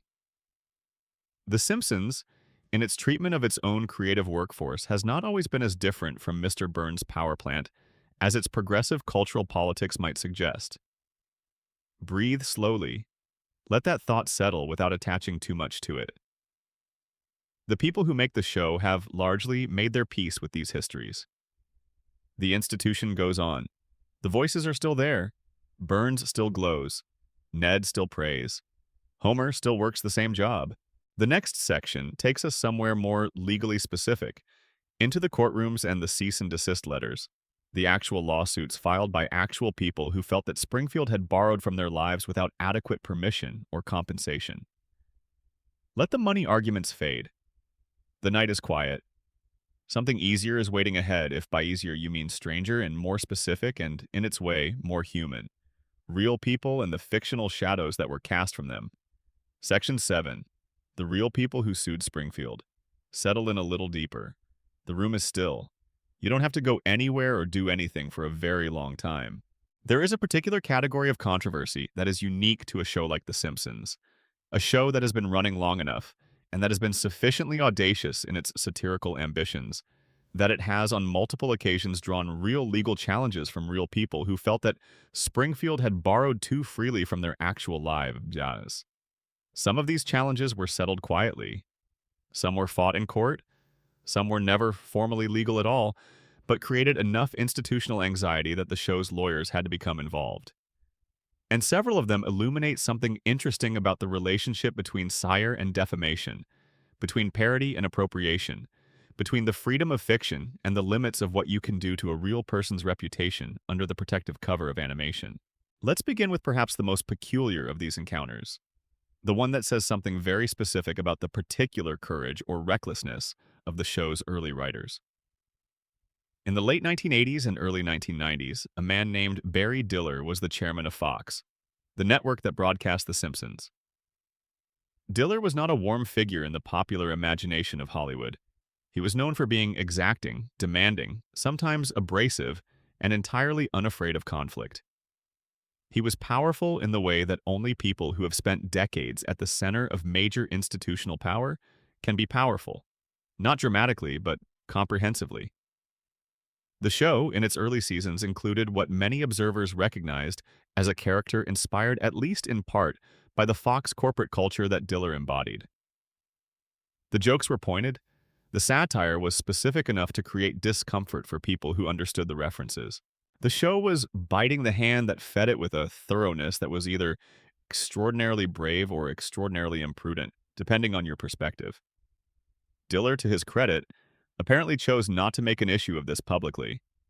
Whether this was because he genuinely didn't find it threatening, or because the show was too valuable to Fox for him to risk damaging the relationship over a few jokes at his expense, is not entirely clear from the public record. But the potential confrontation, which could easily have resulted in formal pressure on the show's content, was diffused by non-engagement, and the show learned something from this. That the people in a position to cause it the most trouble were often the least likely to respond to satire publicly, because responding meant acknowledging that they recognized themselves in the satire. Not everyone took this approach. In 2001, the show aired an episode that included a map of North Springfield. The map was part of a visual gag in the background of a scene, the kind of detail that the show's writers included for the amusement of the small percentage of viewers who would notice it. The map showed various landmarks in Springfield, and among the labels was one that bore the name of a real person, a private citizen, not a public figure, in an unflattering context. The person identified their name on the map, found the context offensive, and the situation required legal attention from the studio. The details of the resolution were never public, but the episode's broadcast version was eventually altered in some syndication packages to remove the offending label. The people who noticed this change in later viewings, the dedicated fans who cataloged such alterations with genuine forensic attention, documented it, and it became one of those small pieces of show history that exists in the footnotes and the fan wikis but not in any official accounting. The larger and more formally significant legal challenges have generally come not from private citizens, but from public figures and corporations who felt that the show's characterizations of them constituted actionable defamation or trademark infringement. The legal history here is instructive because the outcomes have consistently reinforced the show's relatively broad latitude for satire, while also establishing the specific boundaries at which that latitude ends. In 1992, the show ran a storyline involving a major corporation whose business practices were being satirized in ways that the corporation found objectionable. The show's lawyers were engaged. The specific concerns were addressed, and a resolution was reached without formal litigation. The episode aired in a form that had been modified to address the legal concerns while preserving the satirical substance. This pattern, modification rather than withdrawal, adjustment rather than capitulation, has characterized most of the show's successful navigation of corporate legal pressure. The situation that attracted the most public attention was connected not to a specific corporation, but to a documentary filmmaker and activist whose work made certain powerful people very uncomfortable. When the show created a character that bore more than a passing resemblance to this person, in physical appearance, manner of speech, and professional focus, and then put that character in situations that were unflattering and untrue, the resulting dispute became a genuine legal matter. The resolution involved editing the episode in some markets and adding a disclaimer in others. The character was subsequently not reused in ways that would recreate the original problem, and the filmmaker in question made public statements about the situation that were characteristically colorful and which the show's production declined to engage with directly. What the legal challenges reveal, collectively, is something interesting about the show's institutional culture around these questions. There is a team of lawyers whose specific job is to review scripts for potential legal exposure before they are produced. The review process is thorough enough that most legally problematic content is caught before it becomes a problem. But the show has also, consistently, been willing to push right up to the boundary of what is legally defensible, and occasionally, in the early years especially, to step slightly over it and deal with the consequences. This willingness to push the boundary is part of what makes the show's satire feel genuinely dangerous at its best. The comedy of The Simpsons, when it is working, has the quality of meaning it, of being aimed precisely at specific targets, of understanding exactly what it is criticizing, and being willing to say it clearly enough that the target recognizes themselves. This is different from vague general satire about unnamed corporations and unnamed politicians. It is specific, and specificity creates legal risk, and the willingness to accept that risk is part of what distinguishes real satire from its diluted cousins. One of the more unusual legal-adjacent controversies involves not a lawsuit, but a public dispute with a musician whose work the show used in ways he did not fully sanction. The musician, a significant figure in American popular music, had granted permission for the show to use elements of his work and his public persona.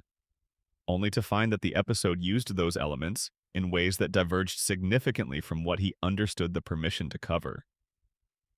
The resulting public exchange was not litigation exactly, but it was pointed and somewhat bitter, and it required the show's producers to respond to specific claims about breach of trust in ways they were not accustomed to being required to respond. The show issued apologies that were adequate in their formal dimensions, but that the musician felt did not fully acknowledge what had happened. He spoke about the situation in interviews with a specificity that made the production uncomfortable. And the episode in question, which had been genuinely beloved by audiences and had no idea it was sitting on top of a dispute between its creators and its subject, continued to be broadcast while the argument about its creation played out around it. This is one of the recurring ironies of the show's legal and ethical history. The episodes at the center of controversies are often among the most popular ones. The controversy is usually invisible to viewers who are simply watching a show they enjoy. It lives in the background, in the spaces between the image on screen and the machinery that produced it, in the specific conversations and decisions and disputes that went into making the thing look as effortless as it does. But perhaps the most philosophically interesting of the real person controversies involves not defamation or copyright, but something more fundamental: the question of what happens when you put real words in fictional mouths. The show has, throughout its history, featured real politicians, real celebrities, real public figures as characters, sometimes voiced by the actual people, sometimes played by cast members doing impressions. The line between sire and misrepresentation has occasionally become blurred in ways that created genuine discomfort. In several episodes, real politicians were depicted saying or endorsing things they had never actually said or endorsed. The show's position, legally and creatively, was that the fictional context made the satirical intent clear and that no reasonable person would understand the depictions as factual. This is a robust legal defense, and in most cases it has been sufficient. But the cultural power of The Simpsons, its reach, its longevity, the way its images and dialogue lodge themselves in the collective memory, means that the distinction between satirical depiction and actual misrepresentation can erode over time. An image from a Simpsons episode, stripped of its fictional context and shared on social media, looks exactly like a statement of fact. This is a problem that the show's creators in the early 1990s could not have anticipated, because in the early 1990s, social media did not exist, and the half-life of a television image was much shorter. What aired on a Tuesday night was largely gone from public discourse by the following Tuesday. That is no longer true. Moments from The Simpsons circulate indefinitely. The satirical context that originally surrounded them, the laugh track, the animation style, the narrative frame, gets stripped away as the clip or the screenshot travels. And what remains is the image, the words, the impression. The show has not developed a comprehensive response to this reality. It continues to produce satirical depictions of real people in ways that made sense in 1993 and whose appropriateness in 2025 is harder to evaluate. The legal team continues to review scripts, the lawyers continue to draw the boundaries, and occasionally something slips through that requires the kind of quiet, unofficial attention that leaves no trace in the public record. Springfield has always had a complicated relationship with the real world. It was built to comment on that world, to hold up a mirror to it, to say things about it that straight reporting or conventional drama could not quite say. That relationship has been productive and occasionally brilliant. It has also sometimes been careless, and the carelessness has had real consequences for real people who found their names and likenesses in a fictional world they did not ask to enter. The show has not always handled that carelessness well, but it has handled it consistently, with quiet resolutions and careful editing and the institutional preference for settlement over acknowledgement, which is perhaps the most Springfield thing of all. The night is getting deeper, let your limbs feel heavy. The next section involves the people who made the show and then found themselves in conflict with it, the writers and producers and directors who built Springfield, and then, for various reasons, had to fight for their place in its history. Breathe. Rest. We are more than halfway through the night now. Section 8. The Simpsons versus their own creators. Let the quiet hold you for a moment. You're doing well. The night is patient. There is a particular kind of institutional grief that attaches itself to people who build something extraordinary and then find themselves, gradually or suddenly, on the outside of it. It is different from ordinary professional disappointment. It carries with it the specific weight of having genuinely contributed to something that still exists, something that is still out there in the world, bearing the marks of your work, even after you yourself have been moved to the margins or the exit. The thing you helped make goes on without you. Its success continues. Its name becomes famous, and you carry the private knowledge of what you put into it, and the private frustration of how that contribution was or was not honored. The history of The Simpsons is full of this particular grief. It is a show that has produced an unusual number of genuine creative talents, many of whom left or were pushed toward the exit at various points in the show's history, and whose subsequent relationships with the institution have been complicated by that history of building and departure. We have already discussed Sam Simon.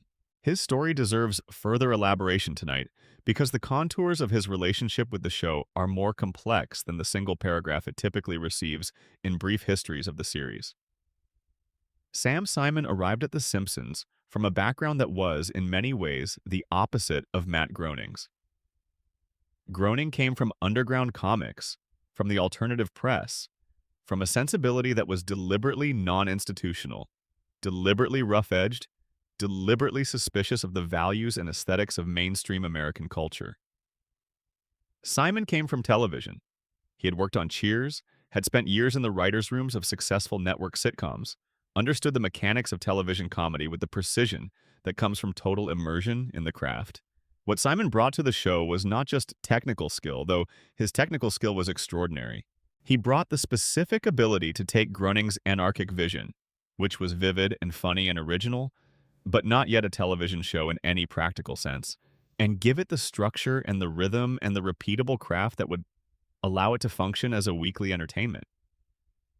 He understood how to build a writer's room, how to develop a pitch from a vague idea to a shootable script, how to calibrate the comedic timing of a show that was doing things animation had never attempted before. The friction between Simon and Groening was not, by most accounts, creative in the narrow sense. They did not fundamentally disagree about what the show should be. The friction was more personal, a clash of working styles, of temperaments, of the specific ways in which two very strong-willed, creative people occupy the same space. Working with Sam Simon was, according to people who did it, a demanding and sometimes uncomfortable experience. His standards were very high, and he was not gentle in expressing his dissatisfaction when those standards were not met. The atmosphere in the writer's room during his tenure was, by multiple accounts, tense. Whether the tension was artistically productive, whether the extraordinary quality of the first 4 seasons was partly a product of the pressure Simon created, the way that certain performers find that difficult conditions bring out their best work, is a question that has been considered by people who were present, without clear resolution.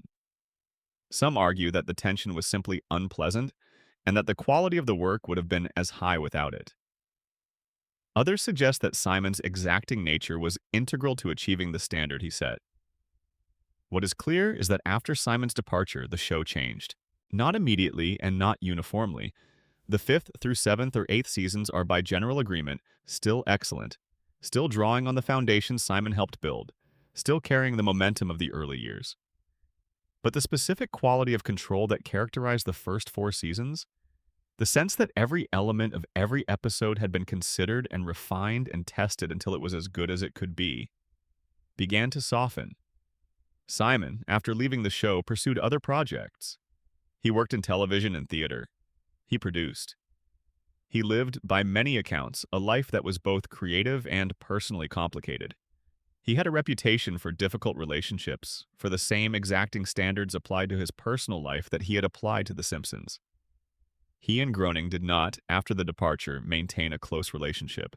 The history between them was treated by the public relations architecture of the show as simply a working relationship that had reached its natural conclusion, which is the kind of framing that communicates nothing about what actually happened between two people. Then came the cancer diagnosis, and the 3 years of extraordinary generosity, and the death in 2015, and the tributes. And in the tributes, the language was careful and warm, and measured in ways that suggested people choosing their words with attention to both honesty and the complexity of what they were commemorating. Matt Groening has, in various interviews over the years, spoken about Simon in ways that reveal the genuine ambivalence of a complicated history. He has acknowledged Simon's contribution, credited his work, expressed what appears to be genuine personal feeling about his death. He has also, in various unguarded moments, let slip hints of the tension that existed, the difficulty that persisted, the things that were not fully resolved between them. The show has never made a comprehensive public reckoning with what Sam Simon contributed and what his departure cost. It has acknowledged him in the way that institutions acknowledge inconvenient contributors. Adequately, officially, carefully. His name is in the credits. His royalties went to his estate. The record notes his co-developer status. But the specific story of what he built and how he came to be separated from it, a story that would require acknowledging not just his contribution, but the institutional decisions that preceded his departure, has never been told clearly by the people who were present for it. It lives in the memoirs of writers who have published their own accounts of those years, in the profiles that were written during Simon's illness, in the careful non-answers that Groening and others have given when pressed on the specifics. It is, in the truest sense, a controversy that was quietly swept under the rug. But Simon is not the only figure in this story. The show has produced an unusual number of enormously talented writers who have subsequently become major forces in American television and film, and whose accounts of their time at Springfield illuminate the show's internal culture in ways that the institution itself would prefer not to foreground. Conan O'Brien was a writer on The Simpsons from its third season through its fifth, contributing to episodes that are among the most beloved in the show's history. He left to become the host of Late Night with Conan O'Brien and has had a long, successful career in talk television and comedy. His accounts of his time at the show are warm, but specific about the peculiarities of the environment, the competitive writer's room, the specific hierarchies of the pitch meeting, the way that success was recognized and failure was handled. O'Brien has been consistently affectionate about the show in public. He speaks about it with the fondness of someone who knows they were part of something important during a formative period. But even through the warmth, the shape of a specific and demanding institutional culture is visible. The particular pressure of being brilliant enough and quick enough and tough enough, not just to survive, but to thrive in that specific room, at that specific time. Greg Daniels, who would go on to create the American version of The Office and to develop Parks and Recreation, was a Simpsons writer in its golden era. Ken Keeler, who has a PhD in mathematics and wrote some of the show's most intellectually ambitious episodes, has spoken about the writer's room in ways that suggest a genuinely extraordinary concentration of talent operating under conditions of genuine pressure. John Swartzwelder, who wrote more episodes of The Simpsons than any other single writer, and whose work is characterized by a specific, strange, deeply original comedic sensibility, is a figure of considerable legend in the show's history, a man who reportedly stopped coming into the office at some point during his tenure and wrote his scripts entirely from home, eventually leaving the show and refusing to give interviews or make public appearances on the grounds that he had nothing to say that the work had not already said. Swartzwelder's departure and his subsequent refusal to participate in the institutional life of the show, no appearances at retrospectives, no DVD commentaries beyond a specific early period, no interviews until a single conversation with The New Yorker in 2021 that he conducted with deliberate brevity, is itself a kind of quiet controversy. The man who wrote more Simpsons than anyone else was, apparently, not deeply attached to his relationship with the institution. The work was the relationship. When the work ended, the relationship ended. This is perhaps the most honest possible attitude toward a long creative engagement. But it stands in contrast to the show's institutional tendency to present itself as a family, a warm, continuous, mutually supportive community of creators who are all equally invested in the ongoing enterprise.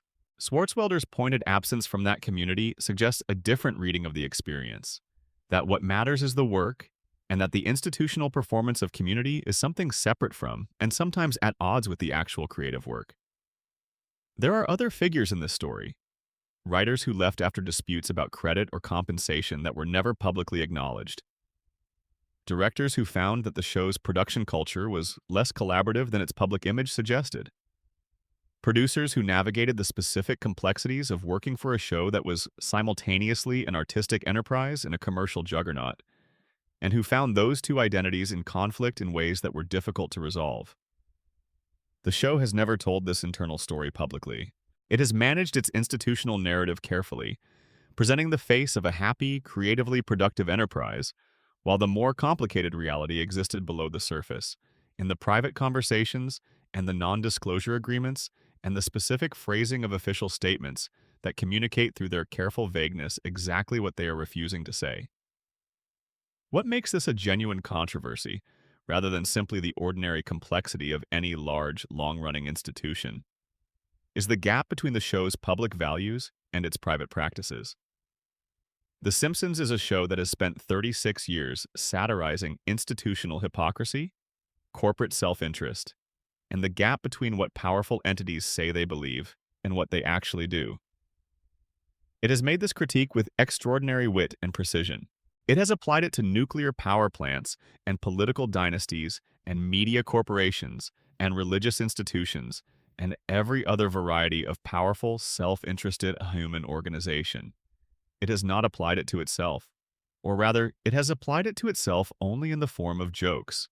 The self-deprecating meta-humor that acknowledges problems with a wink and then does not address them.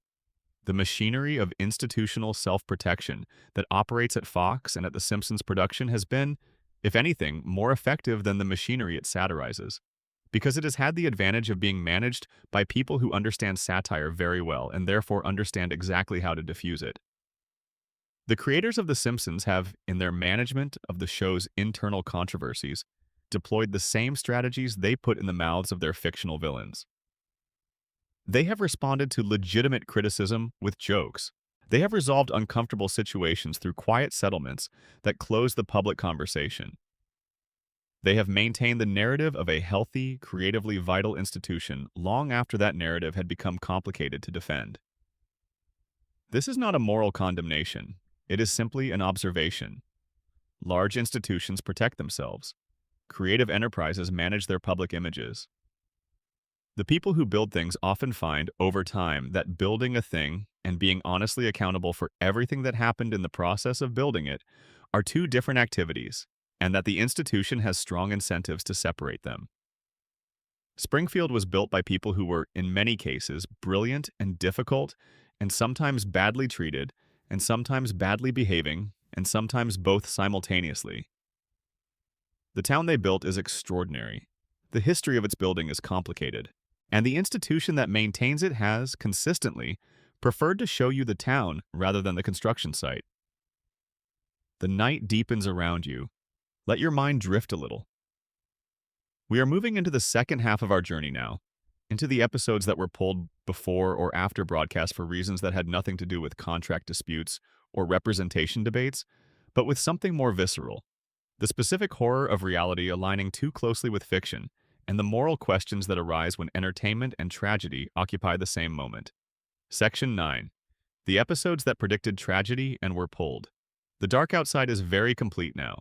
The kind of dark that makes the world feel small and safe and contained. Let it hold you. There is a specific category of cultural discomfort that arises when fiction and reality collide in the wrong direction at the wrong time. Not the forward collision mata klabiar.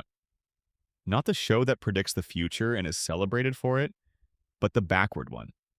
The show that produced something that seemed, in retrospect, to have anticipated a tragedy, or whose content became unbearably uncomfortable in the light of a tragedy that followed. When this happens, the question of what to do with the fictional content is genuinely difficult.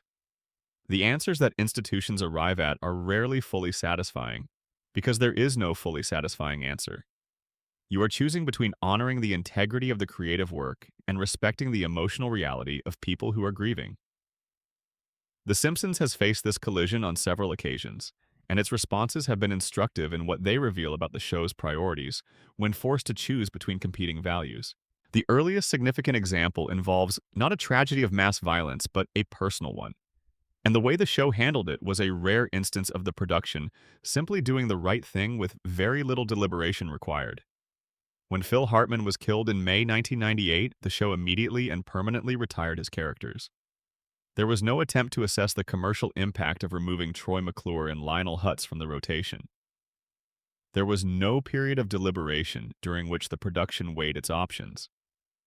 The decision was immediate, appropriate, and final. Whatever complicated feelings may have existed about other decisions in the show's history, this one was made cleanly. But the more publicly visible and more institutionally complicated situations have involved the interplay between fictional content and events of mass tragedy, particularly after September 11, 2001, which represented a kind of cultural dividing line in American television history that affected virtually every program on the air. The episode The City of New York versus Homer Simpson presents the clearest case. As described in an earlier section of tonight's journey, this 1997 episode featured Homer in Lower Manhattan with the Twin Towers as a backdrop for various gags, including one that referenced the tower specifically and that, after September 11th, acquired a quality that made broadcast deeply uncomfortable for many viewers. The episode was pulled from syndication and remained out of circulation for several years.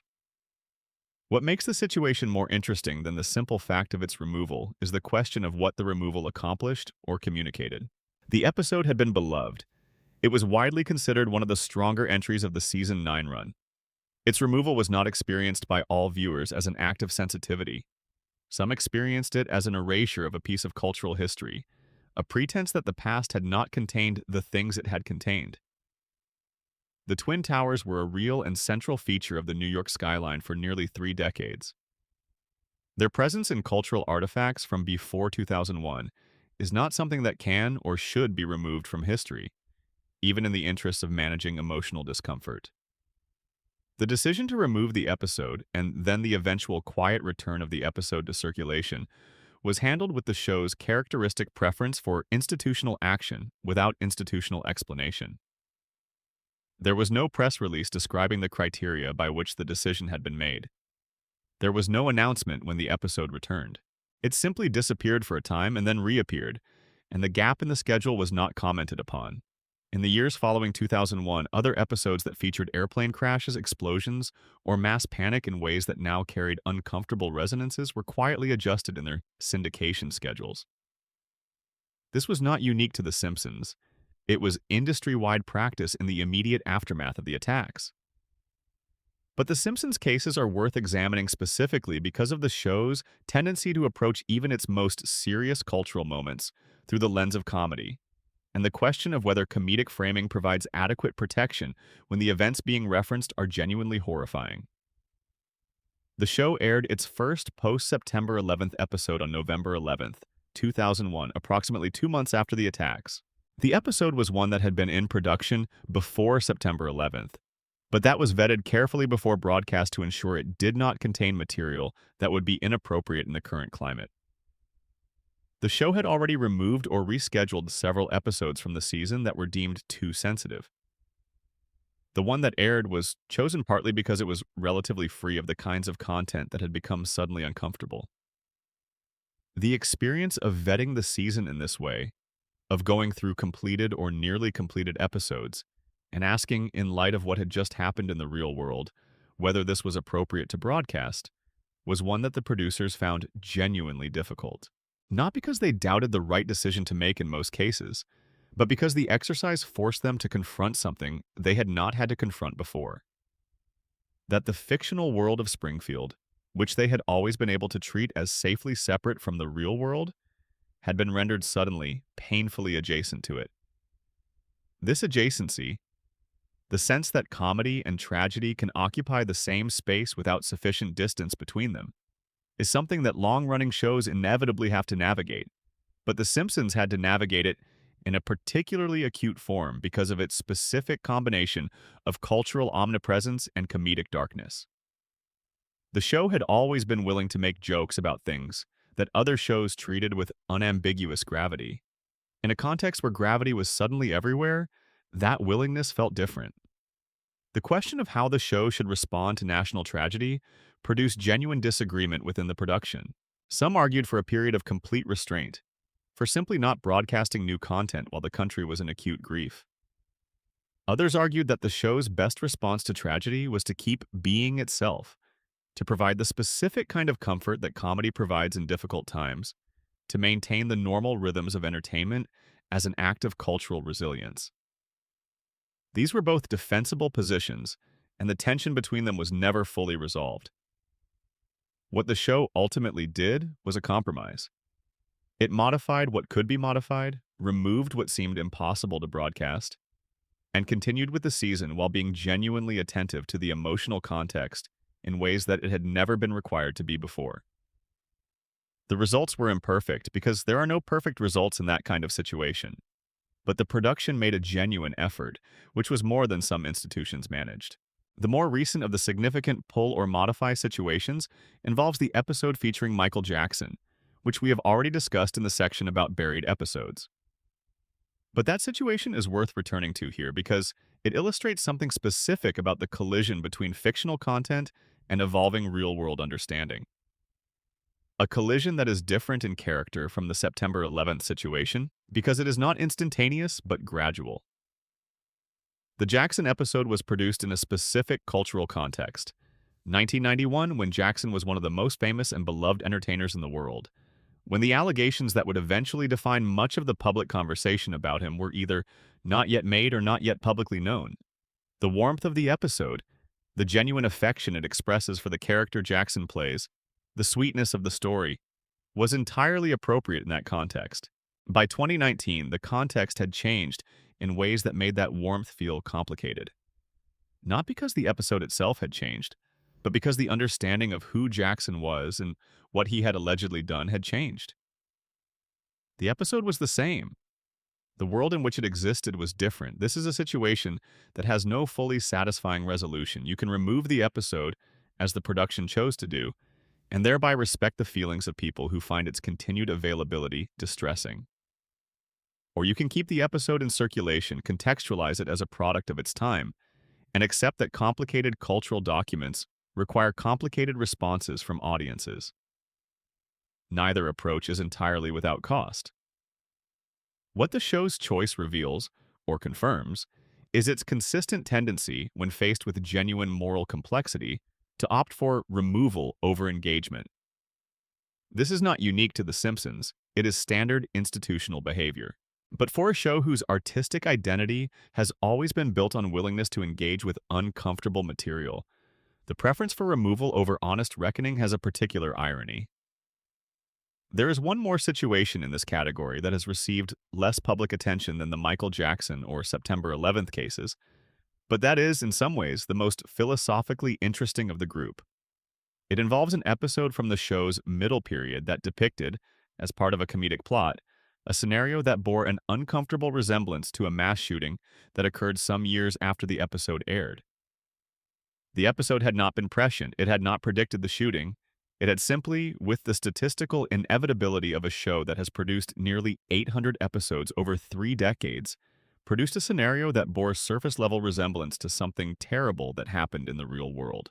When the resemblance was noticed and circulated online, the institutional response was quiet and careful. The episode was not formally removed from circulation. It was not officially acknowledged as having been pulled, but it appeared with noticeably less frequency in syndication schedules in the period following the shooting, and complaints from viewers who encountered it were handled with particular care.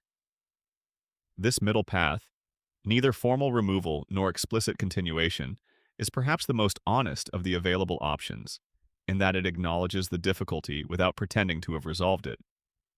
But it is also unsatisfying in its way because the difficult question at the center of these situations, what is the appropriate relationship between entertainment and tragedy, between the freedom of fiction and the responsibility that attaches to cultural influence, is one that the show and the institution behind it has never been willing to address directly and publicly. Springfield has always been a place where uncomfortable things happen and then are not discussed. The show was, in its early years, a kind of critique of this tendency. In its later years, it has increasingly become an example of it. Let that thought drift. We are moving toward the part of the night where the specific controversies give way to the larger structural ones. The question of what the show tried to be that it was prevented from being, and what it might have become if different decisions had been made in different rooms at different times. The night is very quiet. Let your mind grow quiet alongside it. Section 10. The spin-offs, pilots, and projects that were killed. Breathe in slowly. Let the chest rise and fall at its own pace. Every large, successful franchise generates, in its orbit, a collection of smaller projects. Spin-offs, specials, pilots, film adaptations, expansion concepts that were proposed and developed, and sometimes produced and sometimes not, and whose fates tell a story about the forces that shape what we actually get to see and what remains immersed in the drawer. The history of The Simpsons is no different, and in some ways it is richer in this kind of parallel universe material than most franchises of its generation, because it was successful enough to attract serious investment and expansion, while also being idiosyncratic enough that the expansions frequently failed to capture what made the original work. Tonight we are going to visit the projects that were almost Simpsons and never quite were. The spin-offs that died in development, the pilots that were shot and shelved, the films that were discussed and abandoned, and the one spin-off that actually made it to air, which was, in its own quiet way, a controversy as rich as anything else in the show's history. Let's begin with the only Simpsons spin-off that was ever actually broadcast, The Critic. The Critic was a short-lived animated series created by Al Jean and Mike Rice, two writers who had been showrunners of The Simpsons during its third and fourth seasons before departing to develop their own projects. The show followed Jay Sherman, a pompous New York film critic, and aired on ABC beginning in January 1994, before being canceled and briefly resurrected on Fox. It was, by most critical assessments, a genuinely funny and occasionally excellent show, a worthy piece of animation in its own right. The controversy attached to it was not about the show's quality, it was about its relationship to The Simpsons. In a 1994 episode of The Simpsons called A Star is Burns, Jay Sherman visited Springfield as a guest character, serving as a judge in a Springfield film festival. The episode was a crossover between the two shows, a promotional gesture designed to introduce Simpsons viewers to The Critic. Matt Groening was openly critical of the episode, reportedly refusing to have his name attached to it as its creator, and the episode aired with a disclaimer noting that it had been produced by the Simpsons team but without Groening's endorsement. Groening's objection, as he explained it in interviews at the time, was that the episode felt like a commercial, that inserting a character from another show into Springfield for the purpose of promoting that show was a misuse of the creative space that The Simpsons represented. He felt the show had an implicit agreement with its audience to be genuine entertainment rather than a promotional vehicle, and that the Jay Sherman crossover violated that agreement. Jean and Rice, for their part, felt that Groening's objection was disproportionate, that crossovers between shows were a standard industry practice, that The Critic was a legitimate creative endeavor and not a cynical product, and that a guest character episode was not fundamentally different in kind from the show's regular deployment of celebrity guest appearances. There was also apparently a personal dimension to the disagreement, a sense on Groening's part that Jean and Rice were trying to use the Simpsons platform to serve interests that were separate from the show's own creative well-being. The episode aired. The disclaimer was included. The disagreement was handled publicly in a way that was unusual for the show. In most cases, internal disputes were concealed from the audience entirely. The fact that this one made it to screen, in the form of the disclaimer, was itself a signal that the disagreement had been significant enough that neither side was willing to simply absorb it without acknowledgement. The Critic was canceled by Fox after its second season. Its brief life and somewhat inglorious end did not resolve the questions its existence had raised about the appropriate relationship between The Simpsons and the broader cultural and commercial ecosystem around it. But it established a precedent, or rather, established Groening's position, that the show's world was not available as promotional real estate for other projects without his explicit endorsement. This position had implications for subsequent expansion projects. The most significant of these was The Simpsons theatrical film, which took over a decade to actually reach the screen from its initial conception to its 2007 release. The delays were partially technical. Animated films require enormous amounts of labor and time, but were also substantially creative and political. The film required agreement from all of the principal stakeholders about what the film should be and what it should do that a regular episode of the show could not. Achieving that agreement took years. The film was eventually made and was by most measures a significant success, both commercially, with its $500 million worldwide gross, and critically with reviews that acknowledged it as genuinely funny and as a worthy expansion of the show's universe. But the years of delays, the number of scripts that were written and rejected, the creative discussions that became circular and were then abandoned and restarted, represent a kind of invisible controversy, a record of all the versions of the film that were almost made and weren't. The sequels that were discussed following the film's commercial success were never made. The reasons given publicly were variations of, "We want to make sure we have the right story," and "We're focused on the television series." The kind of statements that communicate a decision without explaining it. The more honest account, available in fragments from interviews with various people involved in the discussions, suggests that the difficulty of the first film's production process had created institutional resistance to repeating it, and that the question of what a sequel would add to the show's world could never be answered in a way that justified the enormous effort of production. There were other expansion projects. A stage musical was discussed at various points, not the kind of Broadway musical adaptation that every successful intellectual property eventually attracts, but a more specific project that would have required the show's creative principles to agree on how The Simpsons could be translated into a live performance medium. This discussion apparently reached various stages of development and was then set aside. There were video games, many of them, of variable quality and with production histories that included the full range of experiences from collaborative and creative to rushed and disappointing. The Simpsons Hit and Run, released in 2003 and still remembered fondly by the generation that played it, represented the most successful intersection of the show's world and interactive entertainment. The relationship between the game's developers and the show's production was, by accounts from people who worked on the game, generally positive. An instance of an expanded universe project that felt genuinely supported rather than merely licensed. But other games, other projects, other expansion concepts did not have that quality. The show's licensing was extensive and not always carefully managed. Merchandise bearing The Simpsons characters was produced in quantities and in forms that Groening found uncomfortable, that felt like a dilution of the brand, a commercial exploitation that served the financial interests of Fox without corresponding creative quality. His displeasure with some of the merchandise was expressed in interviews and in the show itself, where jokes about Bart Simpson merchandise were a recurring motif that read, in context, as genuine ambivalence about the commercial apparatus surrounding the show. The most significant expansion project that was seriously developed and then effectively killed is one that has received very little public attention, because the people who were involved in its development have not spoken publicly about it in detail. In the late 1990s and early 2000s, there were serious discussions about developing a second Simpsons animated series that would follow a different set of characters in Springfield, a show that would expand the universe while giving the main characters a rest from the weekly demands of the primary series. The project never advanced to a point where it could be described as a fully developed pilot or a formally commissioned series.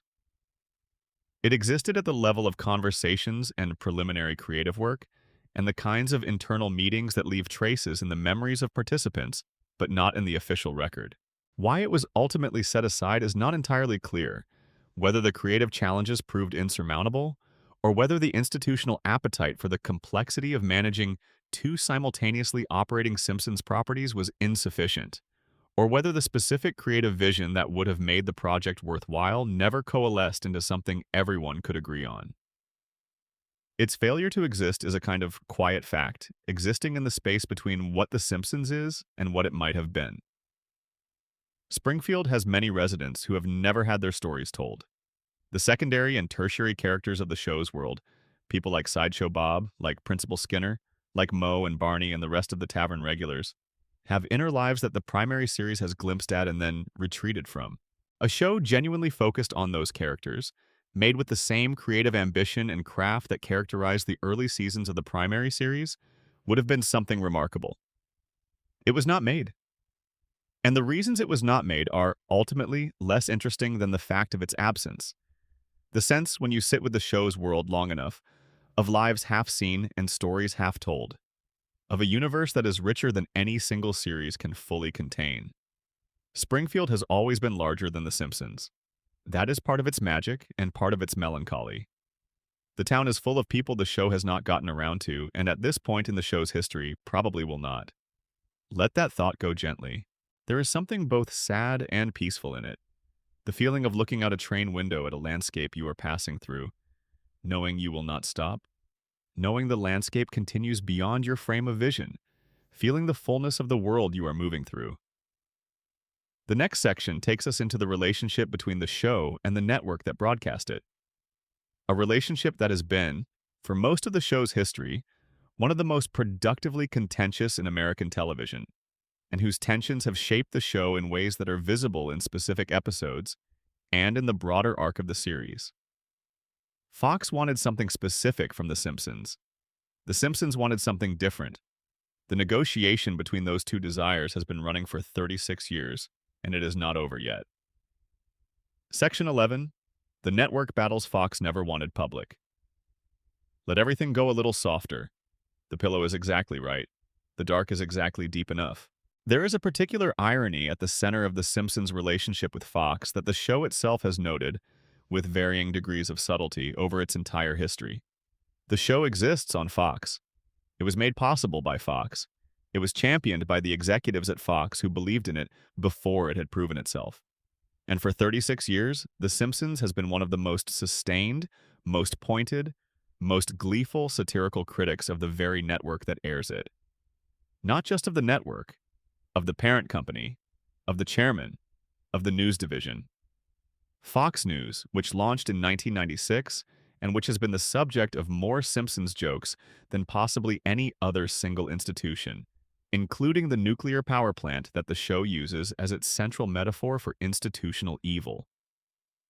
The show has depicted Fox News as a propaganda outlet. It has put the network's actual slogan, fair and balanced, in absurd contexts.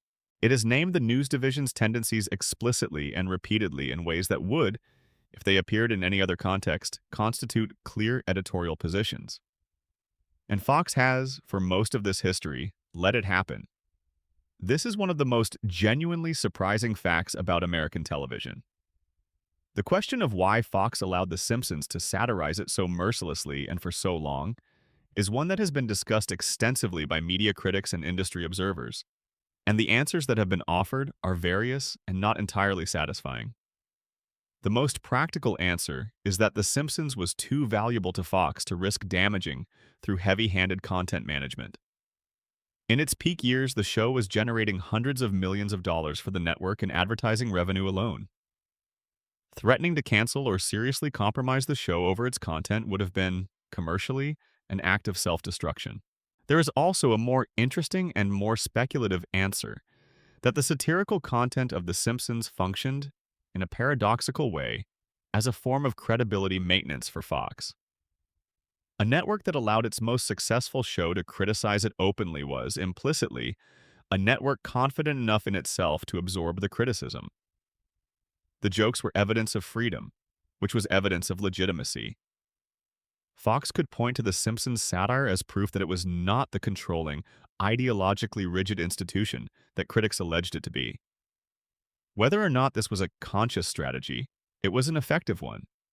And it meant that the creative battles between the show's producers and the network's management, which were real and sometimes intense, were waged behind closed doors rather than in the visible field of content. Those battles were most visible in the early seasons, when the show was still establishing its identity, and when Fox's expectations about what a successful animated series looked like were being constantly challenged by what the show actually wanted to do.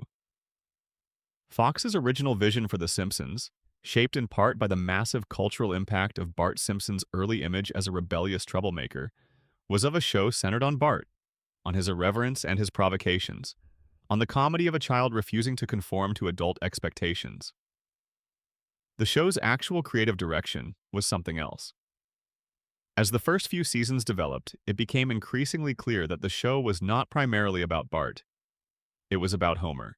And the comedy of Homer, the specific, darker, more complicated comedy of a middle-aged man who is lovable and exasperating, and limited in ways that are genuinely sad as well as genuinely funny, was different in character from the bright, marketable rebelliousness of Bart.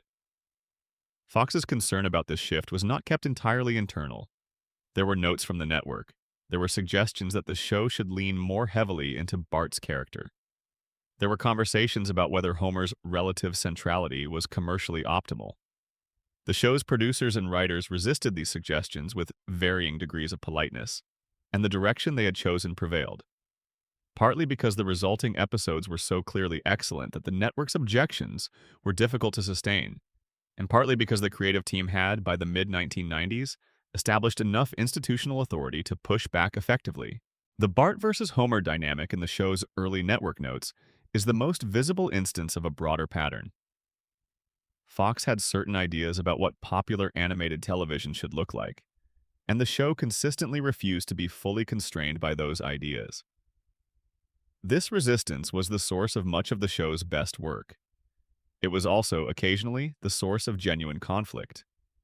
The most explicit public conflict between the show and its network, the one that was most directly aired in public rather than managed privately, was a running argument about what the show could and could not say.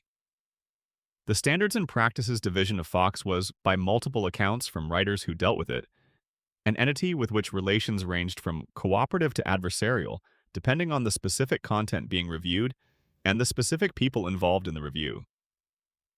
The Simpsons writers developed, over the years, a sophisticated toolkit for navigating standards and practices concerns.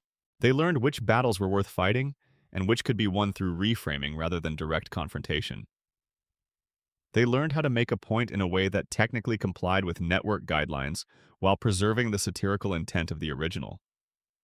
They developed a kind of creative judo, using the network's own rules as the mechanism for making the jokes that the network was trying to prevent. But there were specific battles that could not be won through clever maneuvering, moments when the network's position was simply that certain content would not be broadcast. And the creative team had to decide whether to accept that position or to fight it through channels that might produce results or might not. The most significant of these battles in terms of creative impact on the show involved the show's treatment of religious content. The Simpsons has, from its early seasons, been willing to engage with questions of faith and organized religion in ways that other network shows have studiously avoided. Homer's personal relationship with God, complicated, irreverent, occasionally offensive, and also genuinely warm and sometimes moving, is one of the show's most original creative achievements. The show has depicted God. It has depicted Jesus. It has depicted religious figures and institutions in ways that are sometimes reverential and sometimes sharply critical, and sometimes simply funny in ways that are too specific to be comfortable. The network was not uniformly happy about this. There were specific episodes where content related to religion required extended negotiation between the creative team and standards and practices before it could be broadcast. The compromises reached in those negotiations are embedded in the episodes themselves, in the specific wording of lines that were originally different, in the presence or absence of visual elements that were debated, in the endings that are what they are because other endings were rejected. The show has also, on multiple occasions, been in conflict with the network over content related to Fox News specifically. The jokes about the network's news division became, over time, pointed enough that there were apparently internal conversations about whether the show was exceeding the implicit understanding between the creative team and the parent company about how far the satire could go. Al Jean has alluded to these conversations in interviews without going into specifics, using the kind of careful language that suggests awareness of ongoing institutional sensitivities. The most direct manifestation of the Fox News tension came in a 2003 episode that depicted a Fox News ticker with a series of deeply satirical scrolling messages. Messages that were direct parody of the network's content and style. Fox News threatened legal action, arguing that the ticker represented actionable parody of the news channel's actual broadcasts. The legal department at the studio prepared a response. The episode aired. Fox News did not ultimately pursue legal action. The situation was notable not just for the specific content, but for what it demonstrated about the institutional relationships involved. The Fox News division and the Fox Entertainment division are nominally separate entities, with separate corporate structures and separate leadership. The decision by the Entertainment division to broadcast content that the News division found objectionable was a visible instance of that separation functioning in practice. Whether the absence of subsequent legal action reflected a genuine assessment of the legal merits, a calculation about the commercial cost of public litigation between two Fox divisions, or a decision at a senior level of the parent company that the matter was not worth pursuing, is not publicly known. What is known is that the jokes continued. The Simpsons has never stopped making jokes about Fox News. The network has never succeeded in stopping them.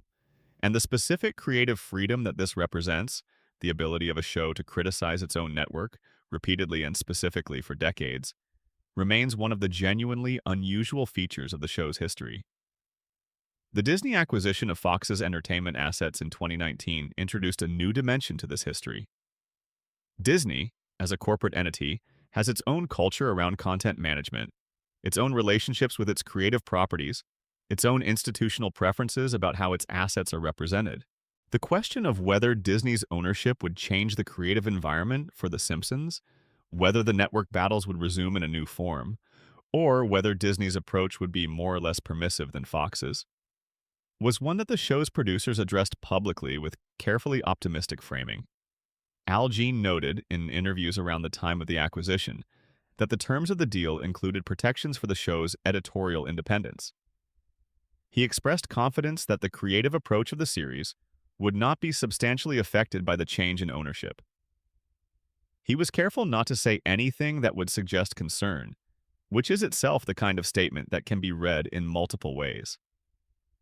What is visible in the seasons that have been produced under Disney ownership is at minimum a continued willingness to make jokes about Disney itself, a development that has been noted with some amusement by observers who recognize the specific dynamic.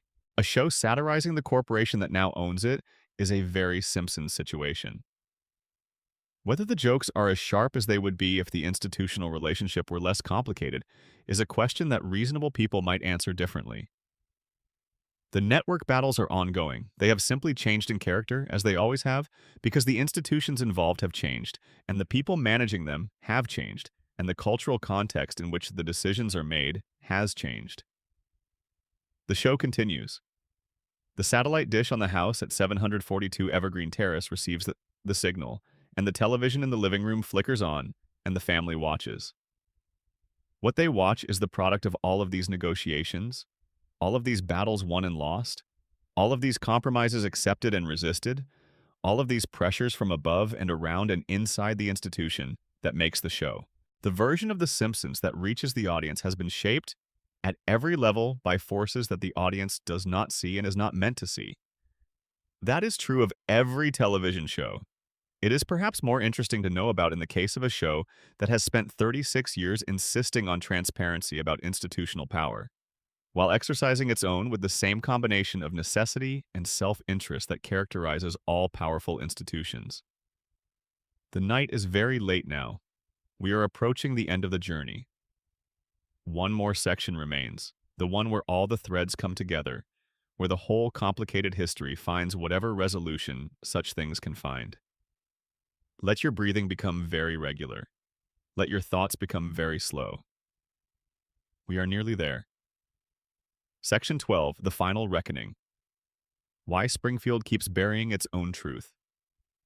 Let everything be still now. The dark outside the window is complete. The city, or the countryside, or the suburb, or the town is quiet in the way that the world only gets in the deepest part of the night, when most people have given themselves over to sleep and only a few remain awake, moving through the hours toward morning. You have stayed with me through all of it. The contracts and the disputes and the pulled episodes and the quiet resolutions and the invisible griefs and the institutional self-protections and the jokes that stood in for honest accounting. You have traveled through Springfield's shadow history, the one that runs alongside the official record like an undercurrent, shaping the surface without disturbing it. Now we reach the end of the journey, and the question we arrive at is the same one that you can feel in all of these individual stories, the one that connects them. Why does it keep happening? Why does a show built on the satirical exposure of institutional dishonesty keep practicing institutional dishonesty? Why does Springfield, the town created to reflect America's tendency toward comfortable denial, mirror that tendency so faithfully in its own production history? The answer is not simple, but it is, I think, honest. And honesty, even uncomfortable honesty, especially uncomfortable honesty, is what we came here for tonight. The Simpsons was created by people who understood something important and true about American life, that the stories we tell ourselves as individuals and as communities are almost always more flattering than the reality they represent. That the gap between what we believe about ourselves and what we actually are is the source of both comedy and tragedy. That this gap is not a flaw to be corrected but a structural feature of human consciousness, the necessary distance between the self we aspire to be and the self we actually inhabit. Matt Groening understood this. Sam Simon understood it. The writers who built the show's golden era understood it. And they built a show that made this gap visible, week after week, through the specific and loving and merciless comedy of the Simpson family and the town they lived in. But understanding a truth about others is not the same as being immune to that truth yourself. The people who made The Simpsons were not outside the human condition they were satirizing. They were inside it. They were subject to the same tendency toward self-flattering narrative, the same preference for comfortable story over uncomfortable fact, the same institutional pressure to protect reputation over pursue honesty. The controversies we have explored tonight are all, in their different ways, instances of this gap. The show has faced situations that required genuine moral reckoning, with questions of representation, of creative credit, of the treatment of contributors, of the difference between satirizing power and exercising it. And in each case, the response has been shaped as much by the need to protect the institution as by the desire to genuinely engage with the question. This is not a unique failing of The Simpsons. It is a universal institutional tendency, the one that the show has spent 36 years satirizing in its fictional settings. The fact that the show is subject to the same tendency it satirizes is not hypocrisy exactly, or at least it is not simple hypocrisy. It is something more complicated and more human than that. It is the evidence that the satirists are made of the same material as their subjects. That understanding is not immunity. That knowing what is right is not the same as being able to do it, especially when institutions are involved, especially when money is involved, especially when the stakes include not just your own comfort, but the livelihoods of hundreds of people who depend on the institution functioning.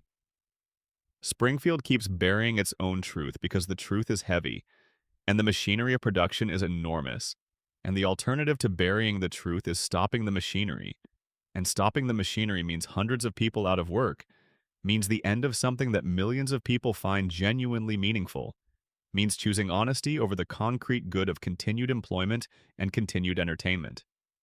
This is not an excuse, it is a context. The difference between those two things is important to maintain. The show's own characters would recognize this situation instantly. Homer Simpson makes the same calculation every time he goes to work at the plant. He knows on some level that the plant is doing harm. He knows on some level that his employer does not respect him. He knows on some level that the comfortable fog of his daily routine is concealing things that would be unbearable to see clearly. And he makes the calculation that the fog is worth maintaining, because the alternative, clarity, honesty, the hard work of confronting reality, costs more than he can currently afford to pay. He chooses comfort. And then he goes back to work. And the show goes on. There is one more thing to say tonight, and it is the thing that, in some ways, changes the meaning of everything else we have discussed. The Simpsons, despite all of its institutional failures and creative compromises and buried controversies and quiet self-protections, has also been, at its best, one of the most genuinely important cultural documents of the last 36 years. Not important in a vague, general sense, but specifically important in the way that specific works of art that capture a specific truth about a specific moment in human history are important. The show, at its peak, understood something that most entertainment does not understand. That the people who are most thoroughly shaped by institutions, the workers, the parents, the children growing up inside systems they did not choose and cannot easily escape, are not stupid or weak or lacking in awareness of their situation. They are people navigating real constraints with real ingenuity and real love and real humor and real grief. Homer Simpson is not a cautionary tale. He is a human being. His limitations are not failures of character, but the products of circumstance, of a system designed to produce exactly the kind of constrained, compliant, grateful worker that he is. The show knew this. The early writers knew it deeply and built it into the structure of every episode. Every time Homer makes a mistake that is also funny, every time his stupidity is also tenderness, every time the joke is at his expense but the emotional weight is on his side. That is the show doing what it does best. That is the show being genuinely true. And the controversies we have explored tonight, the pulled episodes and the salary disputes, and the creative credit arguments and the characters killed for contractual reasons, do not erase that truth. They exist alongside it, complicating it, giving it texture and shadow. A show that is genuinely truthful about the human condition will inevitably fail, sometimes, to live up to its own truths. That failure is not evidence that the truths are false. It is evidence that the truths are hard. Springfield is a town that keeps burying its own history because looking at it directly is too painful. The Simpsons is a show that does the same thing. Both the town and the show were created by people who understand this tendency very well. Both the town and the show embody it anyway. This is not a paradox, it is a portrait. The show holds up a mirror to America, and America looks back, and what it sees is a community of people who are aware enough of their situation to make jokes about it, but not quite free enough of it to actually change it. A town that laughs at its own corruption because laughing is easier than stopping it. A family that endures every crisis because ending it would mean something ending. We endure alongside them. We laugh alongside them. We watch, Sunday after Sunday, year after year, and we recognize ourselves in the yellow faces and the four-fingered hands and the ageless children and the patient, impossible mother and the father who comes home from work and falls asleep on the couch and wakes up and does it again. We recognize the loop. We are in the loop. We built the loop and we maintain it because the alternative, the complicated, uncomfortable work of change, costs more than we can afford on a Sunday night. And that is, finally, what all of these controversies are about. Not the specific details, not this contract negotiation or that pulled episode or this creative dispute or that legal challenge. Those are the symptoms. The condition underneath them is what the show was always about. The extraordinary human capacity to know what is true and to choose comfort anyway.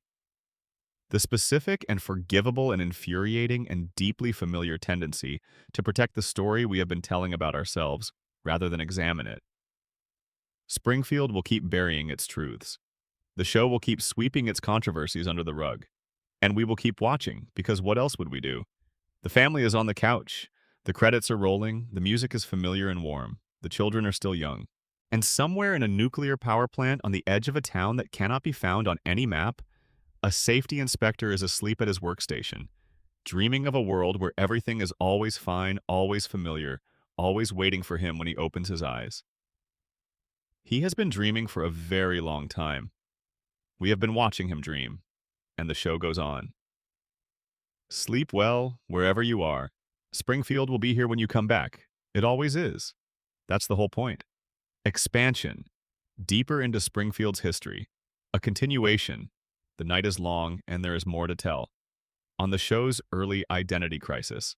Before we close the book entirely on the show's early years and the controversy of its shifting identity, there is a thread worth following further, one that starts in the writing rooms of the third and fourth seasons and leads directly to the creative character of everything that came after.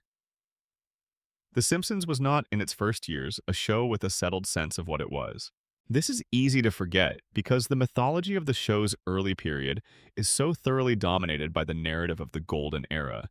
The idea that the first 8 or 9 or 10 seasons were a continuous achievement of consistent quality, a sustained peak that the later seasons could never recapture. The golden era narrative is broadly accurate, in the sense that the best work of those years is genuinely extraordinary, but it flattens the actual experience of making the show, which was, by all accounts, a continuous process of figuring out what it was and what it was for. The first season is, in retrospect, visibly uncertain in ways that the later seasons are not. The animation is rough, the stories are smaller, domestic in scale, grounded in recognizable family situations, without the satirical ambition that would come to define the show's approach. Homer and Marge have their first Simpsons-specific conflict in the Christmas special that launched the series.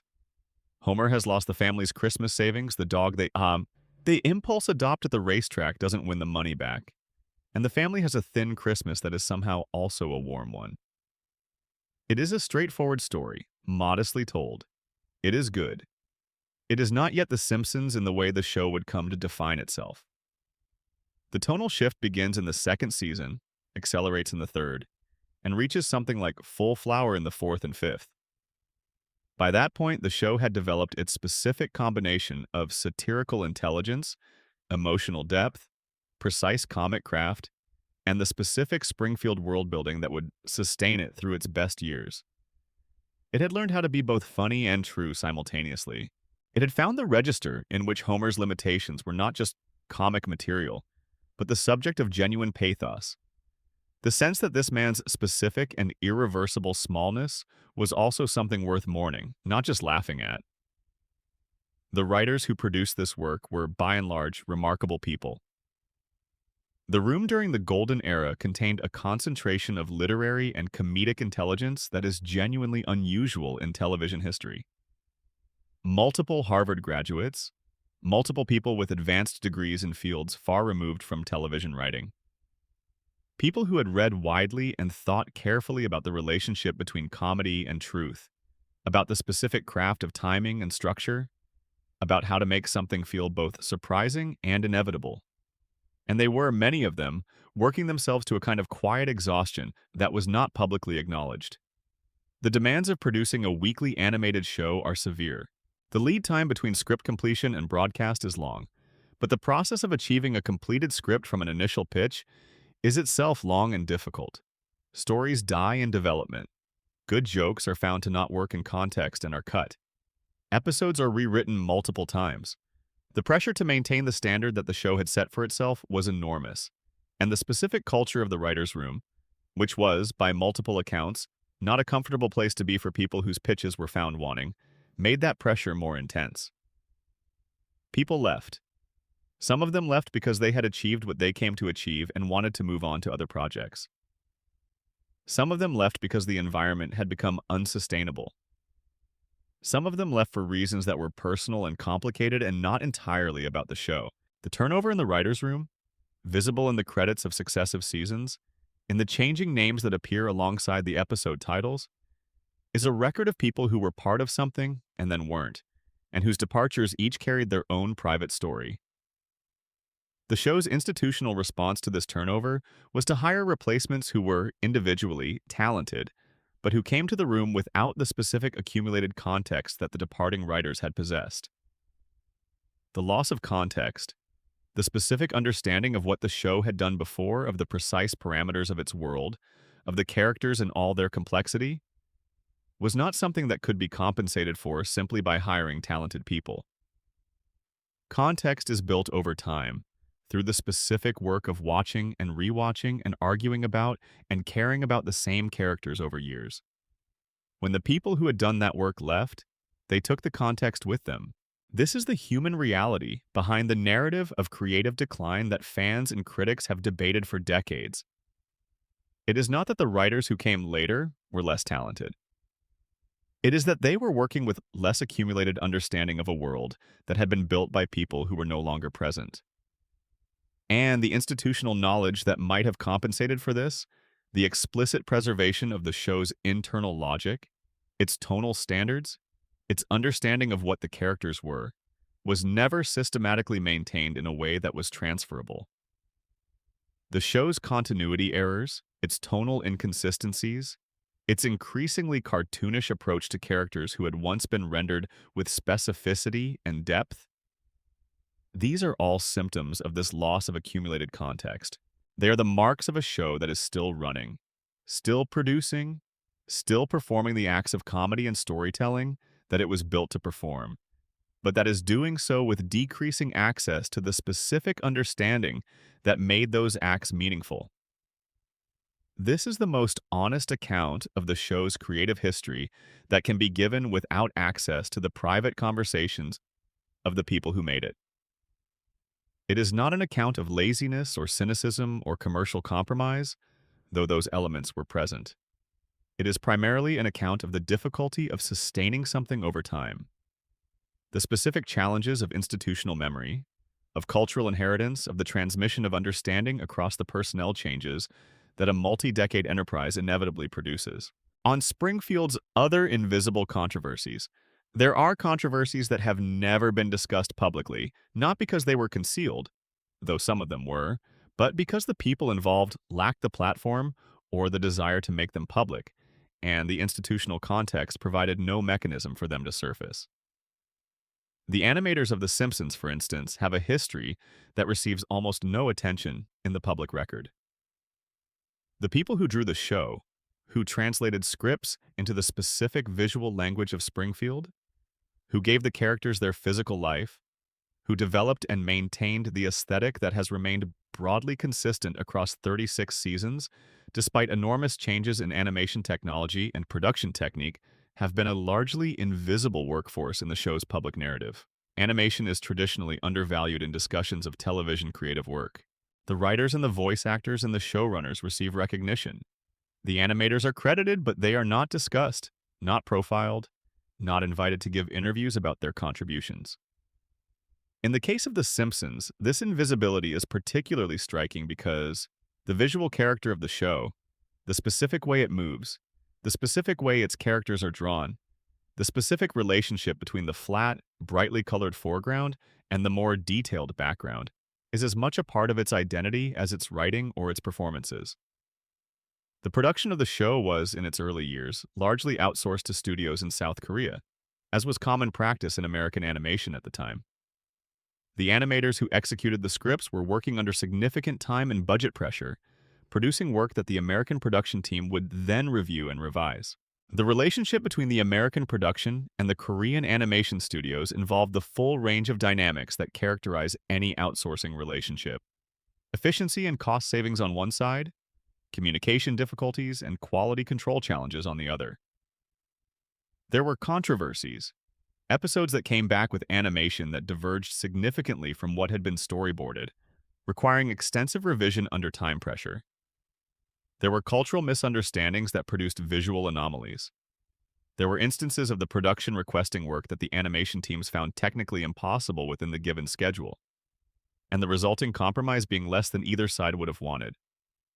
None of this was ever discussed publicly in any significant way. The show's production process was not a subject of public discourse in the way that its creative content was.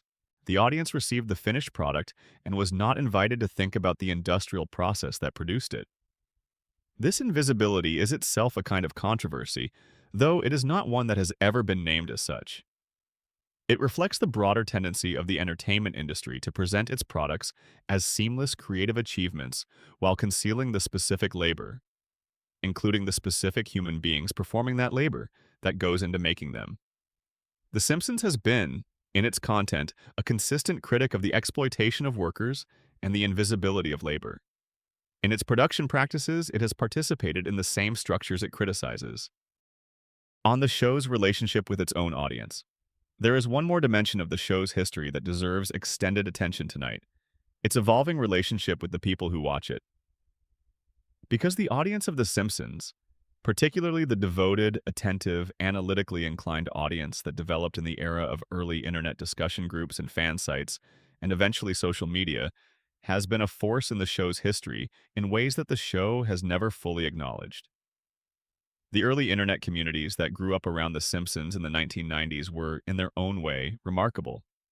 They were among the first communities of television fans to engage with a show at a level of granular textual analysis that had previously been reserved for literary criticism.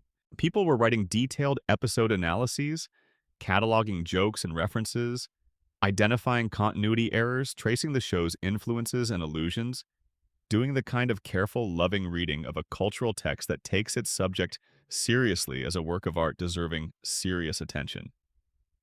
The show was aware of these communities. Writers and producers referenced online fan discussions and interviews. Al Jean, in particular, has been consistently engaged with fan responses to the show, reading criticism and occasionally responding to specific points. This awareness of the fan community has shaped the show in ways both productive and less so.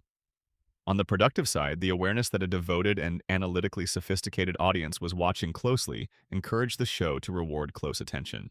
The background jokes, The visual gags that reward pause and examine viewing, the dense networks of illusion and reference that make episodes richer on second and third viewing. All of these are partly products of a production culture that knew it was being watched carefully and chose to make that close watching worthwhile. On the less productive side, the awareness of the fan community has sometimes produced in the show's writers a kind of defensive meta-awareness. The tendency to acknowledge fan criticisms through self-referential jokes rather than addressing them directly. This substitution of wit for genuine response, which we have noted several times in these pages, is partly a cultural tick of clever people who would rather be funny than vulnerable. But it has also had the effect of creating a persistent frustration in the fan community. The sense that the show knows what it is being criticized for and has chosen a smirk over a genuine answer. The relationship between a long-running show and its most devoted fans is always complicated. Fans develop ownership feelings about the creative work they have invested themselves in, feelings that are real and legitimate, but that also exceed the actual authority that fans have over creative decisions. The show's writers are not obligated to produce what the fans want. The show does not belong to its audience in any literal sense. But a show that has cultivated the kind of devotion that The Simpsons has, a show that has been genuinely important to the emotional and intellectual lives of millions of people, has created something like an implicit promise that the care invested in it will be reciprocated, that the devotion will be honored with effort. When that promise is perceived to be broken, when the fans see the show producing work that seems to lack the care that the early seasons embodied, the sense of betrayal is genuine and proportionate to the genuine investment. This is not entitled fan culture. It is the natural consequence of a show having mattered as much as this one did. The show has never fully acknowledged this aspect of its history. It has never addressed directly, in a sustained and honest way, the relationship between its commercial imperatives and the creative expectations of its most devoted audience. It has joked about it. It has made self-referential comments that gesture toward it. But it has not, and perhaps cannot, have the honest conversation that the situation seems to call for. Because having that conversation would require admitting things that institutions cannot easily admit. That quality has diminished, that the creative culture has changed, that the specific combination of talent and context and institutional support that produced the golden era cannot simply be reconstructed by wanting to reconstruct it, that something has been lost, genuinely, and that no amount of new episodes or new seasons or new self-deprecating jokes can recover it. This is the final and most painful of the buried controversies. Not the one about contracts or representation or network politics, the one about whether the thing you loved still exists in any meaningful sense, and whether the institution that carries its name has been honest with you about that question. Springfield is still there. The Yellow family is still on the couch. The theme music still plays. The couch gag still happens. The show goes on.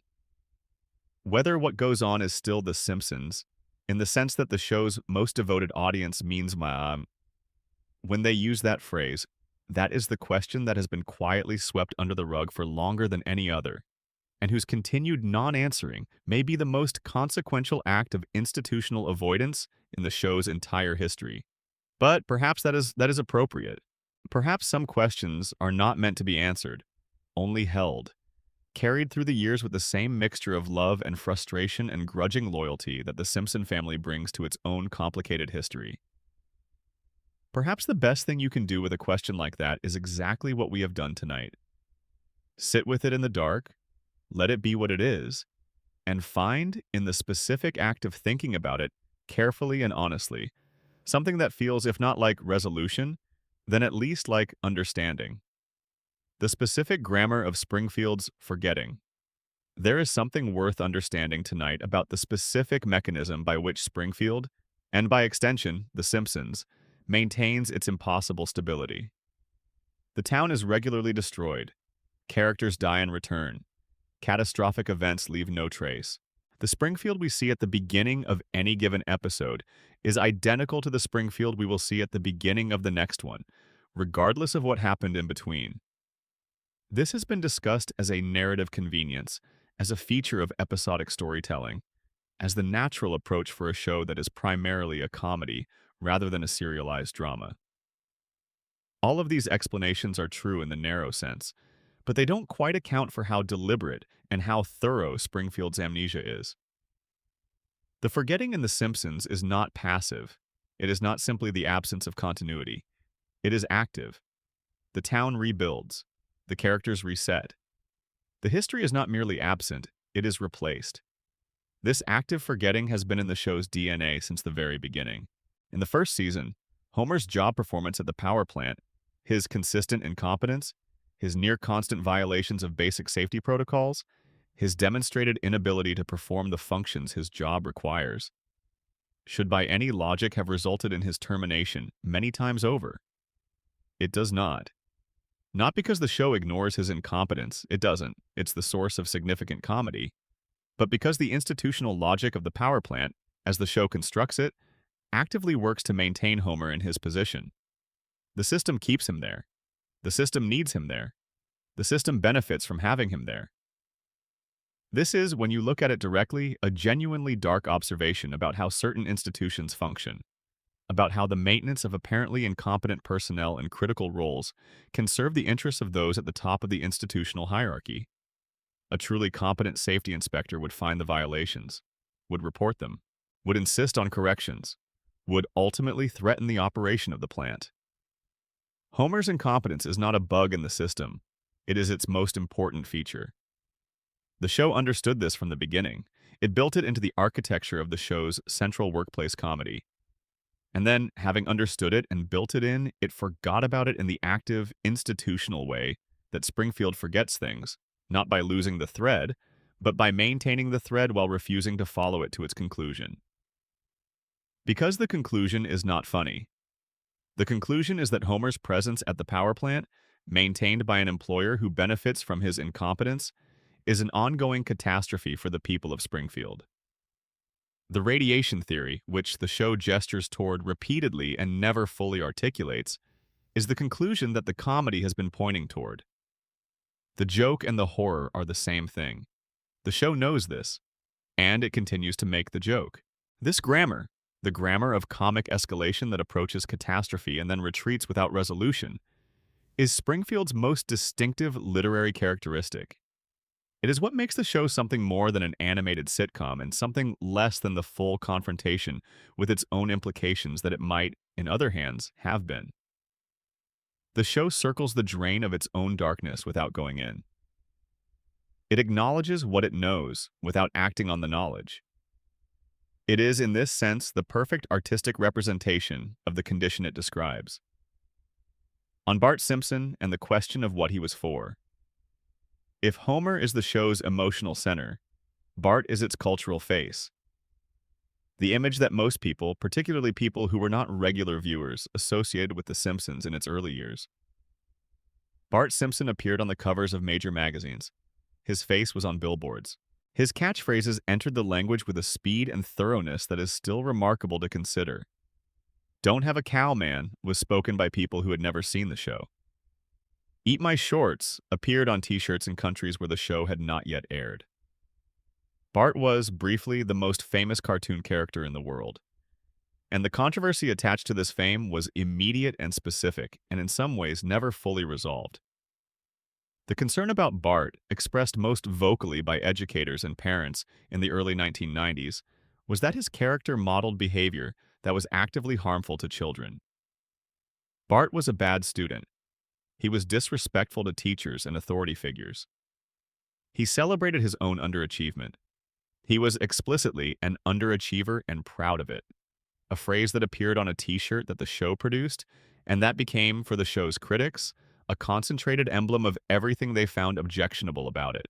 This concern was taken seriously in institutional contexts.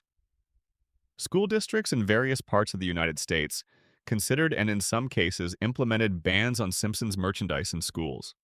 A well-publicized statement by then-President George H.W. Bush, made in a speech to the national religious broadcasters in 1992, expressed the desire for American families to be more like the Waltons and less like the Simpsons, an endorsement of one fictional family over another that the show itself quickly satirized, with Homer making a somewhat pointed joke about the Waltons.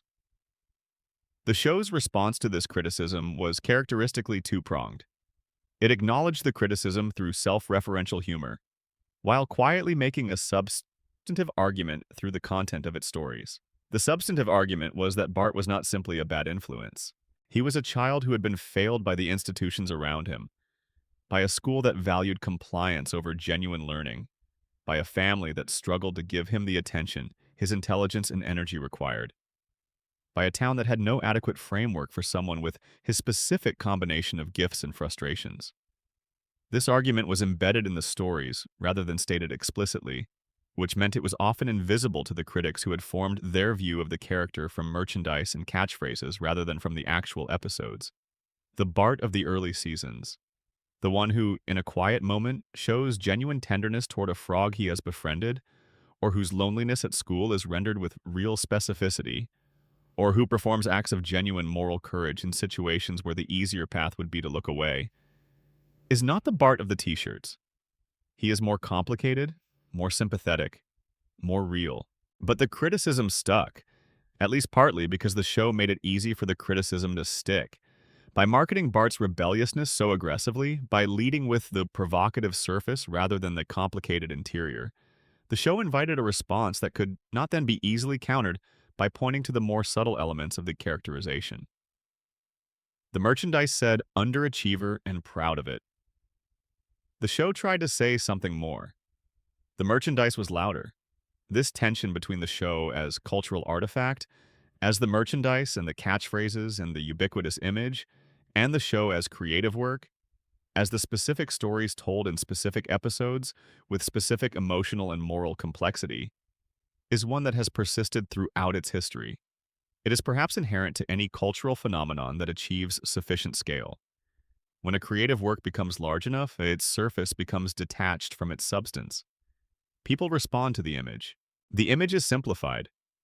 The simplification generates its own cultural life, which then shapes the reception of the actual work in ways that the actual work cannot fully control. The show has always known this. It has occasionally been angry about it, or at least the equivalent of angry. The specific creative frustration of people who have made something careful and complicated and found it reduced to a logo. And it has, in its wiser moments, accepted it as the nature of the thing. Springfield belongs to everyone who has ever watched it, and everyone who has ever worn the t-shirt, and everyone who has ever said dough without knowing where it came from. The show's cultural life exceeds the show itself. This is mostly a good thing. It is also occasionally a source of grief. The Simpsons and the question of political satire. The show's relationship to American politics is one of the most extensively discussed aspects of its content, and yet there is a specific dimension of it that receives less attention than it deserves. The question of whether the show's political satire has, over its long history, been genuinely radical or consistently safe. In its early years, the show's political satire had a quality of genuine risk. The jokes about nuclear power were not vague. They named specific real-world concerns and connected them to specific real-world consequences. The depictions of corporate power were not abstract. They gave it a face and a voice and a set of specific practices and made those practices feel monstrous rather than merely inconvenient. The representation of democratic politics as a system that functioned primarily to serve the interests of those who could afford to shape it was not hedged with comforting exceptions. Springfield's elections were corrupt. Springfield's media was compromised. Springfield's public institutions had been captured by private interests. This was genuinely pointed political critique. It was dressed in comedy and set in a cartoon town, which gave it protective cover, but the substance was real and specific and not comfortable for people who benefited from the systems being satirized. Over time, the satire became broader and less specific. The jokes about corporate power became more generic, references to a class of behavior rather than to specific practices with specific consequences. The electoral satire became more bipartisan and therefore less useful, an equal opportunity mockery that gestured toward both major parties' failures in ways that felt even-handed, but that, in the even-handedness, lost the ability to make a specific argument. The nuclear power satire continued, but increasingly as a background element rather than a living critique. The cooling towers and the establishing shot, the reference point for jokes about Springfield's general dysfunction, but no longer the subject of episodes that genuinely engaged with what that dysfunction meant. This shift was not solely the result of creative timidity. It was also a response to the show's expanded audience and its increasing commercial importance. A show that generates billions of dollars in revenue for its corporate parent has strong incentives to avoid alienating significant portions of its audience with specific political positions. The show's early seasons were produced at a moment when its commercial viability was still uncertain, when the production could afford to be bold, partly because the consequences of boldness were not yet enormous.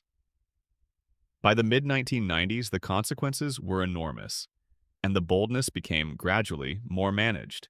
The show has never acknowledged this shift directly.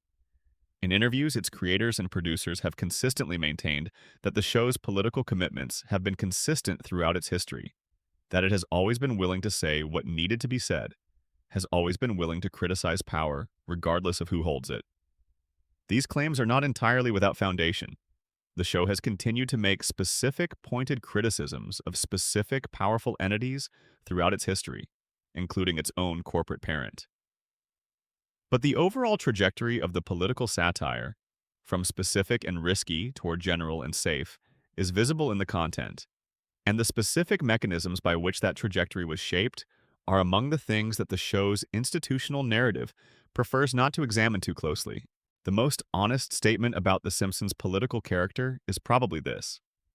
It is a show that has consistently known the right things to say about American political and economic life, and that has said them with varying degrees of courage depending on the specific context and the specific costs involved. It has at its best been genuinely brave. It has at other moments been the kind of satirical bravery that is actually very safe. The critique of power that everyone already agrees is excessive. The mockery of corruption that is so general as to implicate no one specifically. It has been everything that real satire should be, and sometimes it has been the comfortable simulacrum of satire that looks like the real thing from a sufficient distance. This is, again, not a unique failing. It is the condition of satire produced within large commercial institutions. The history of American satirical television is largely a history of this tension between the genuine critical impulse that motivates the best satirical work and the institutional pressure to smooth that impulse into something that generates maximum revenue and minimum controversy. The Simpsons has navigated this tension better than almost any comparable show in the history of American television. The fact that it has not navigated it perfectly, the fact that it has at various points chosen the comfortable version over the genuinely dangerous one, is not evidence of failure. It is evidence of the difficulty of the task, of the specific and unresolvable tension between artistic integrity and institutional survival that every long-running creative enterprise eventually faces. The Sideshow Bob problem and what it reveals about character. There is a character in Springfield who represents something very specific about the show's relationship with its own creative achievements. A figure who encapsulates the gap between what the show was capable of and what, over time, it chose to do with those capabilities. His name is Robert Underdunk Terwilliger Jr., known to Springfield and to audiences worldwide as Sideshow Bob. Sideshow Bob is, by any measure, one of the great comic villains in American television. Voiced by Kelsey Grammer with a specific and perfect combination of Shakespearean declamation and petty vindictiveness, Bob is a character who operates in the tradition of the great literary antagonist. Intelligent, obsessive, capable of genuine menace and genuine pathos, animated by a grievance that is both absurd in its origin and absolutely real in its emotional intensity. The grievance is this. Bob was the sidekick on a children's television program. The show's host, Krusty the Clown, a terrible person in almost every measurable dimension, treated Bob as a prop, as set dressing, as the butt of jokes that Bob found demeaning and beneath his considerable intelligence and education. Bob, who had trained as a performer and had serious artistic ambitions, was reduced to receiving rakes in the face and being the target of Krusty's lazy contempt. He plotted revenge. He framed Krusty for armed robbery. He went to prison. On its surface, this is a comedy premise. Below the surface, it is a genuinely interesting story about the psychology of people who feel that their talents have been wasted by institutions that benefit from those talents without honoring them. Bob's vendetta against Bart Simpson, who exposed his original crime and who became, in Bob's mind, the representative symbol of everything that had gone wrong in his life, is both the source of much of the show's comedy around the character and the thing that makes him genuinely interesting. The comedy and the psychology are inseparable. The show used Sideshow Bob magnificently in his first several appearances. The episode Cape Fear, a parody of the Cape Fear films, featuring Bob paroled from prison and pursuing the Simpson family, is widely considered one of the greatest episodes in the show's history. It achieves the specific balance that Sideshow Bob at his best achieves. It is very funny, and it is genuinely threatening, and the threatening quality is not separate from the comedy, but embedded in it. But over the years, as the show brought Bob back for subsequent appearances, a subtle problem developed. Each return required escalation. A new plot, a new level of menace, a new reason for Bob to be dangerous. The attempts to one-up the previous appearance gradually reduced Bob's character from the complex figure he had been to a collection of recurring tics. The threatening quality receded. The comedy became more reliant on familiarity than on genuine craft. Bob's appearances began to feel like the show retrieving a beloved toy from the shelf, comforting in their familiarity, but lacking the specific energy that made the original appearances so memorable. The show never acknowledged this. It continued to produce Bob episodes at roughly regular intervals, each one well-received by audiences who were delighted to have him back, none of them quite recapturing the specific quality of the best earlier episodes. Bob became, and this is perhaps the saddest possible fate for such a rich character, comfortable. Safe. A familiar pleasure rather than a genuine surprise. This is the trajectory of many of The Simpsons' most interesting characters. The show creates them with specificity and depth, and then, through the demands of episodic repetition, through the commercial logic of returning to what works, through the inevitable entropy of ideas deployed across many years, gradually reduces them to the most legible version of themselves. The complexity flattens, the edges soften. The character becomes a brand of itself. The controversy here is the same quiet one that runs through so much of the show's history. The gap between what the show was capable of and what it chose to do with those capabilities. The choice is understandable. It is the easiest path available within the constraints of long-running production. It is the path of least resistance, which is the path that institutions most naturally take. But it is not the most interesting path, and it is not the path that the early seasons modeled. The question of what Springfield actually is. We have been spending a great deal of tonight in a town that may not exist, or rather that exists in the peculiar way that fictional places exist when they have been built with sufficient care and detail. Not in the world, but in imagination, which is its own kind of existence and may, in the end, be the more durable kind. The question of what Springfield actually is, as a fictional construct, as a cultural symbol, as a creative achievement, is one that the show has been circling for 36 years without fully answering. It has made the question explicit on multiple occasions, usually in the form of jokes about the town's impossibility, its geographic anomalies, its physics-defying landscape.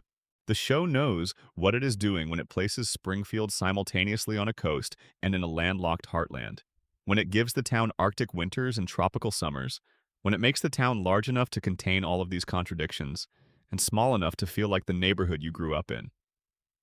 What Springfield is at its most fundamental is the town that everyone grew up in. Not literally, the specifics of any real town differ from Springfield's specifics in ways that are obvious, but emotionally, tonally, in the quality of its social architecture and its economic pressures and its specific combination of community and isolation. Springfield is the place where you know of everyone's name and cannot escape everyone's opinion, where the hierarchies of high school persist long after high school has ended, where the institutions, the school, the hospital, the police department, the power company, are simultaneously essential and failing, simultaneously the things that hold the community together and the things that are slowly destroying it. This is a specific and accurate picture of a large portion of American community life. It is not a universal picture. There are people for whom it does not resonate, whose experience of community is different in ways that make Springfield's version of small-town America feel alien rather than familiar. But for the particular audience the show found and kept for 36 years, the recognition is deep and specific and real. The controversies we have explored tonight, the institutional failures, and the quiet self-protections and the buried histories, are all part of Springfield's actual picture of America. They are not incidental to what the show is. They are evidence that the show has always been embedded in the same social and institutional realities it was built to satirize. It was never outside looking in, it was always inside looking at itself. This is not a comfortable thought, but it is, I think, a true one. And it is the thought that makes the show's history, in all its complexity, something more than a record of controversies and compromises. It makes it a record of what it is actually like to try to make something honest inside institutions that have very complicated relationships with honesty. The show did not achieve this perfectly. No show could. But the attempt, the sustained 36-year attempt, is itself something remarkable. The long walk home. It is very late now, or very early. The border between the two is the kind of thing that only matters when you are awake to notice it. We have covered a great deal of ground tonight. We began in Springfield's origins, in the specific creative decisions and institutional forces that shaped the show's early character, and that, over time, changed it in ways visible and invisible. We moved through the specific controversies, the character deaths, the pulled episodes, the salary disputes, the representation debates, the legal challenges, the creative departures, that constitute the official record of the show's complicated history. And we ended in the larger questions about institutional honesty, about the relationship between satire and self-examination, about whether the show's best values have been expressed in its content or contradicted by its production practices. These are not questions with clean answers. They are the kind of questions that are worth sitting with, worth carrying, worth returning to when you have more time and more quiet than the ordinary day provides. They are the kind of questions that a show like The Simpsons raises in its best moments, moments when it insists on seeing clearly rather than looking away, when it follows the implication of its premises to their uncomfortable conclusions, when it chooses to be true rather than comfortable. The show does this less consistently now than it once did. The institutional pressures have accumulated. The personnel who maintain the specific creative ambition of the early years are mostly gone. The context in which the show exists has changed in ways that make the kind of satire the early seasons practiced harder to produce and possibly less effective. These are real losses, and they deserve to be acknowledged as real losses rather than explained away. But the losses do not erase what was achieved. The episodes that constitute the show's golden era, the specific, brilliant, emotionally alive, satirically precise episodes of the first 8 or 9 or 10 seasons, are still there. They are still watchable. They are still, in their best moments, as good as American television has ever been. The controversies of the show's production history do not change what those episodes are. They complicate the context in which we hold them, add layers of awareness about how they were made and what it cost the people who made them. But the episodes themselves remain. Homer Simpson is still on his couch. He is still improbably alive, still improbably employed, still surrounded by a family whose love for each other is, in the end, the only thing in Springfield that consistently makes sense. Marge still stands at the kitchen counter, still patient past any reasonable limit, still quietly extraordinary in ways the show sometimes honors and sometimes takes for granted. Lisa still plays her saxophone in her bedroom window, still hoping that something in this town will make room for her intelligence and her feeling, still being disappointed and still not giving up. And Bart still rides his skateboard down the street.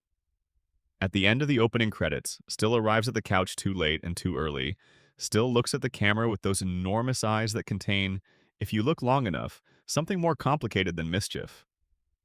Springfield is still there. The lights are still on. The controversies are real and they matter. The buried histories are real and they deserve to be unburied.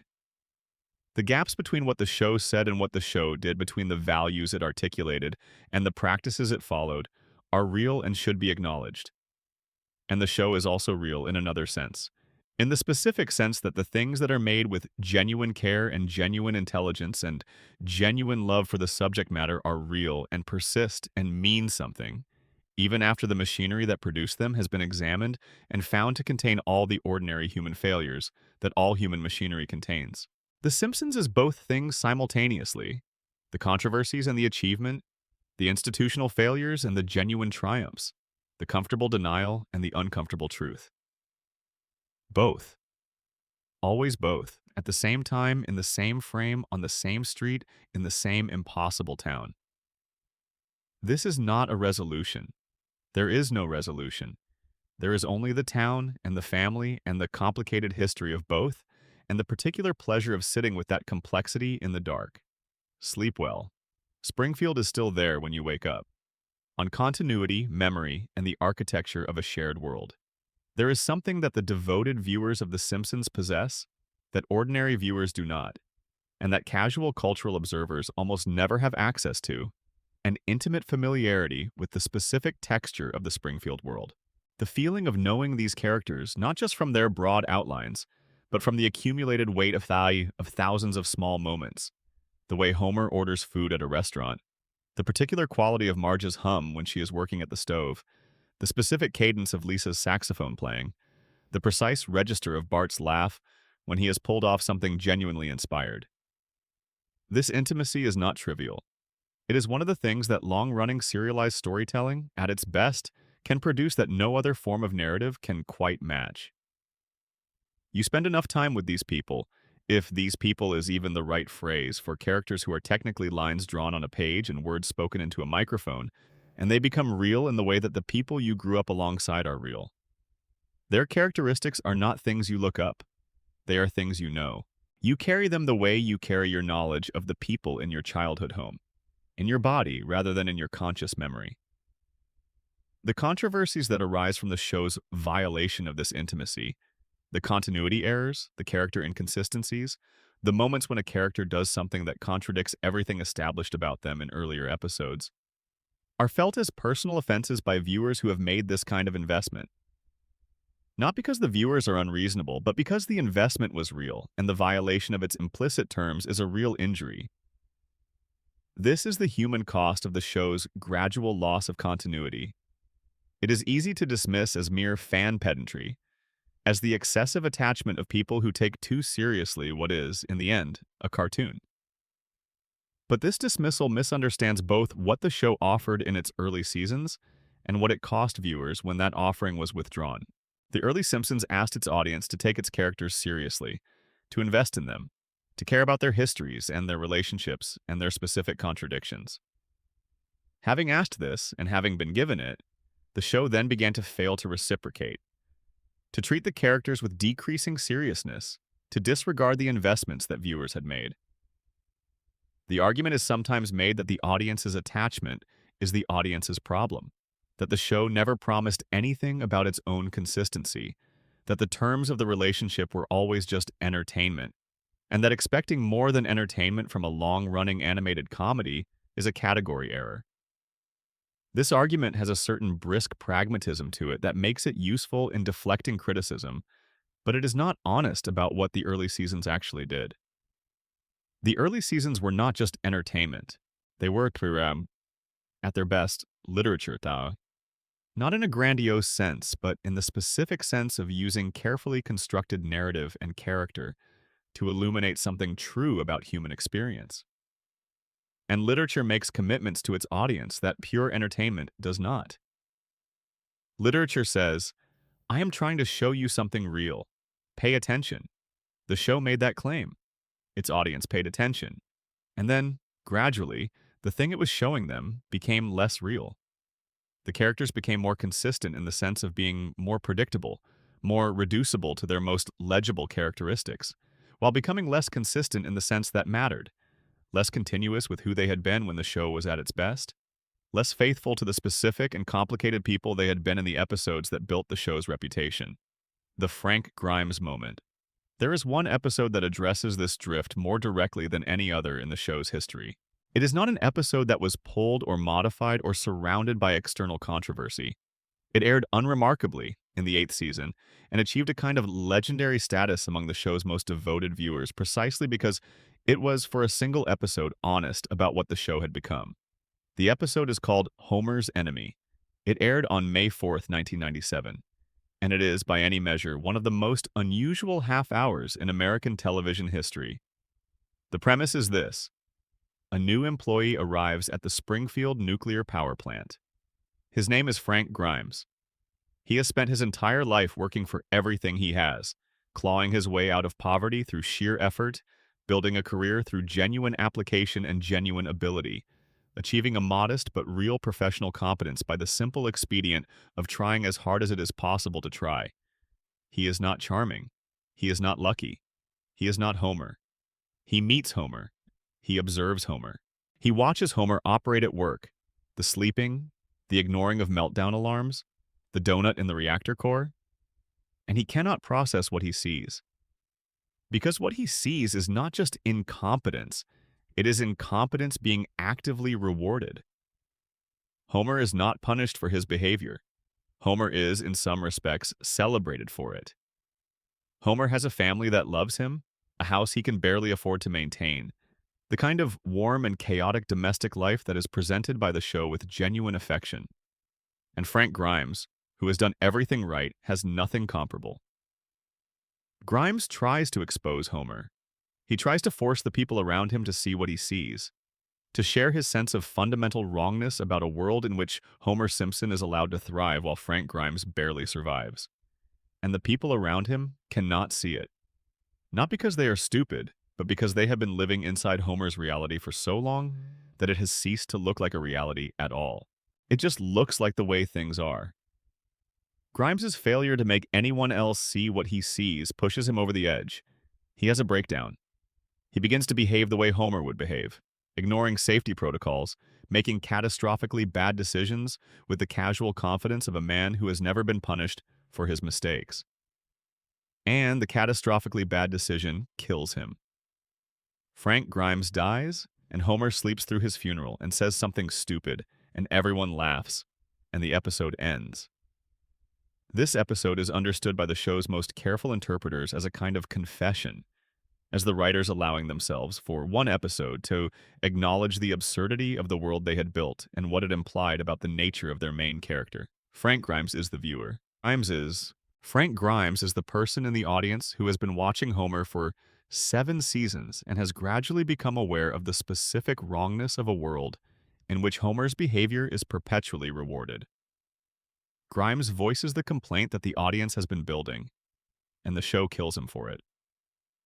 Not maliciously, not triumphantly, with a specific melancholy that the episode wears very close to its surface, underneath the comedy. The recognition that the world of Springfield is not a just one, that the comfort and warmth of Homer's life exist in direct proportion to the unfairness of the system that sustains them, and that pointing this out is not only futile but possibly fatal. The episode never spawned a sequel.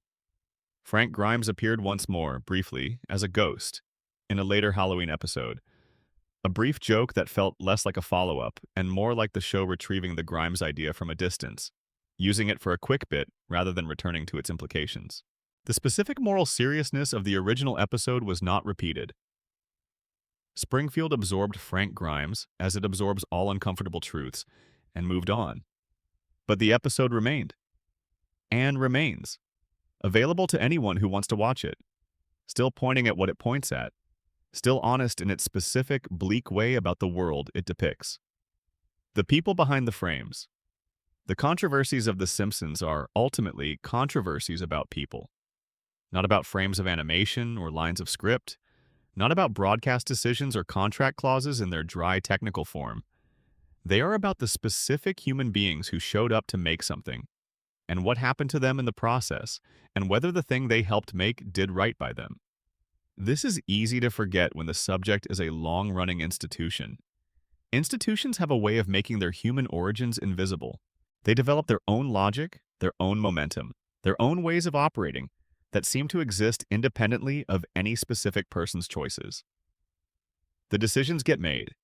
The episodes get produced. The show goes on.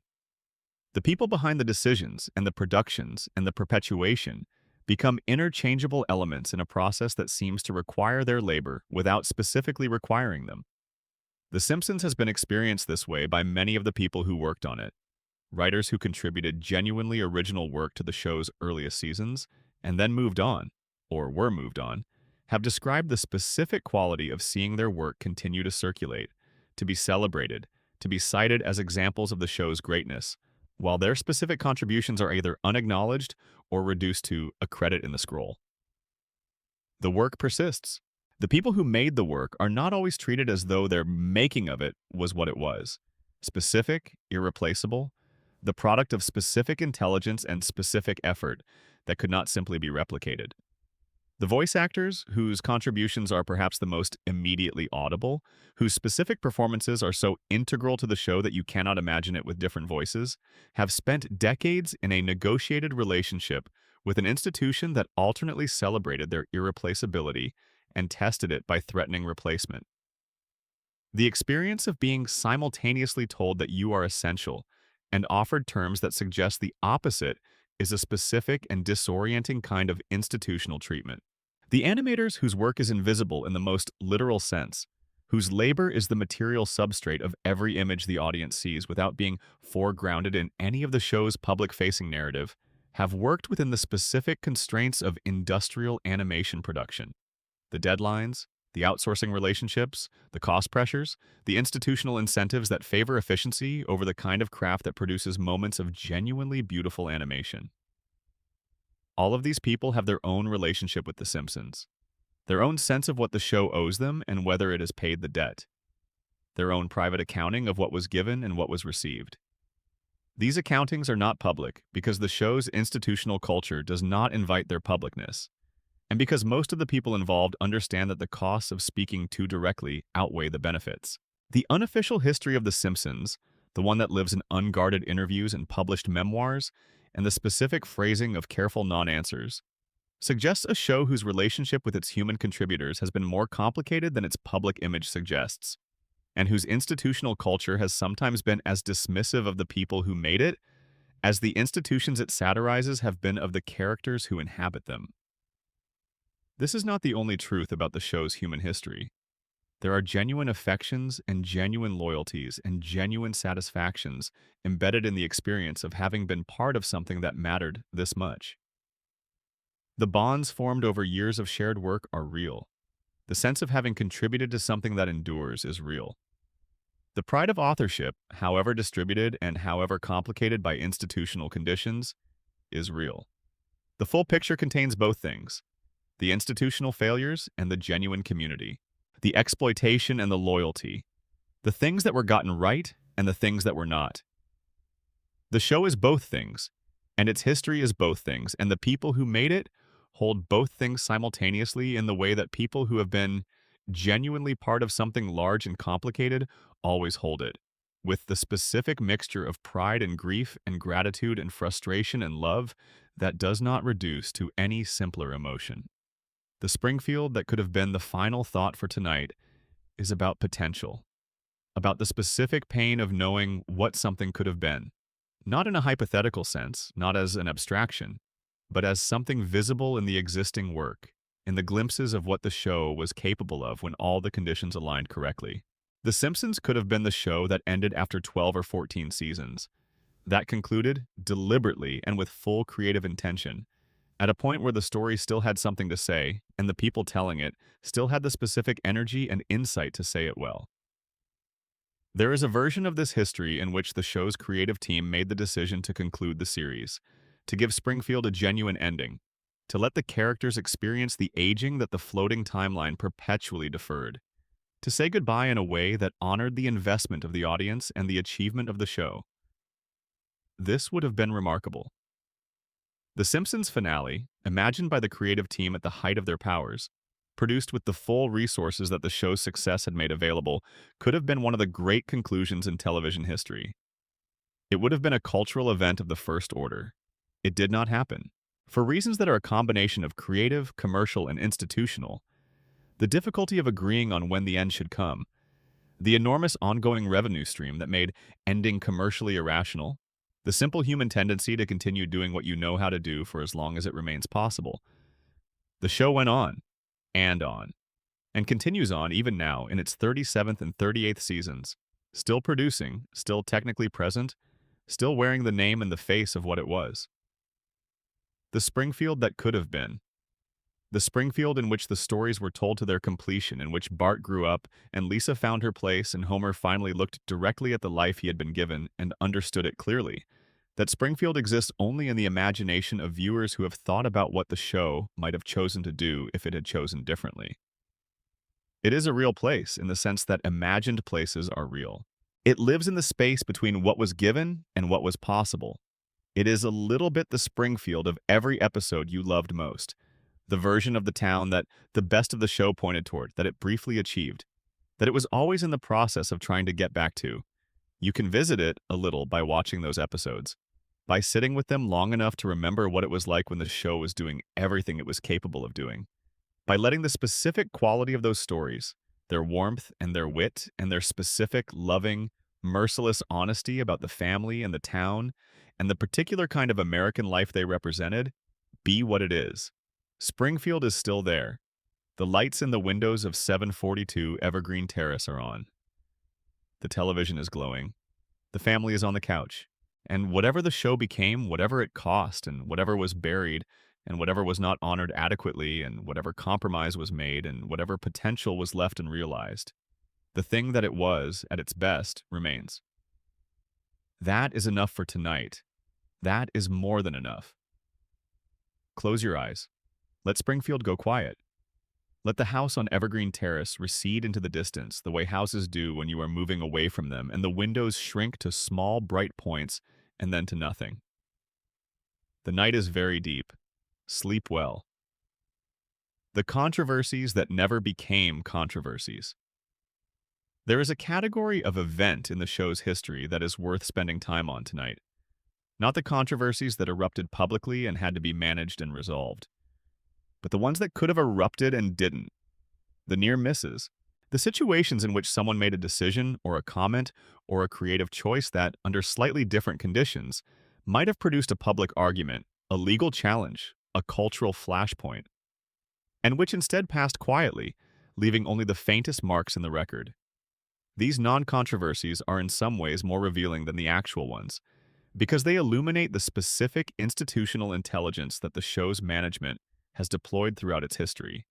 The management of The Simpsons has been, whatever its failures in the area of genuine creative and ethical reckoning, extremely sophisticated in its understanding of where the lines are and how to approach them without crossing them in ways that create manageable problems. The show has spent 36 years pushing right up to the edge of what is publicly defensible and then retreating to a position just inside that edge. Not consistently, and not always skillfully, but with enough regularity to suggest a genuine institutional competence in the specific art of controversy management. The episodes that reference real corporations, for instance, are managed with considerable care. The show regularly satirizes specific corporate behaviors and specific corporate types in ways that are clearly drawn from observation of real companies and real practices. But the specific naming of companies in negative contexts is calibrated carefully against the potential legal exposure. The jokes that are most clearly about real entities are often structured so that the target is identifiable to knowledgeable viewers, but not legally actionable by the named entity. The show has developed a grammar of plausible deniability that has served it well across many potential confrontations. The same is true of the show's treatment of real individuals. The jokes about real politicians, real celebrities, real public figures are calibrated against the test of what a court would recognize as actionable defamation, what constitutes a clear statement of false fact versus what is clearly satirical comment on matters of public interest. The show's writers and lawyers have developed, over decades, a shared vocabulary for this calibration.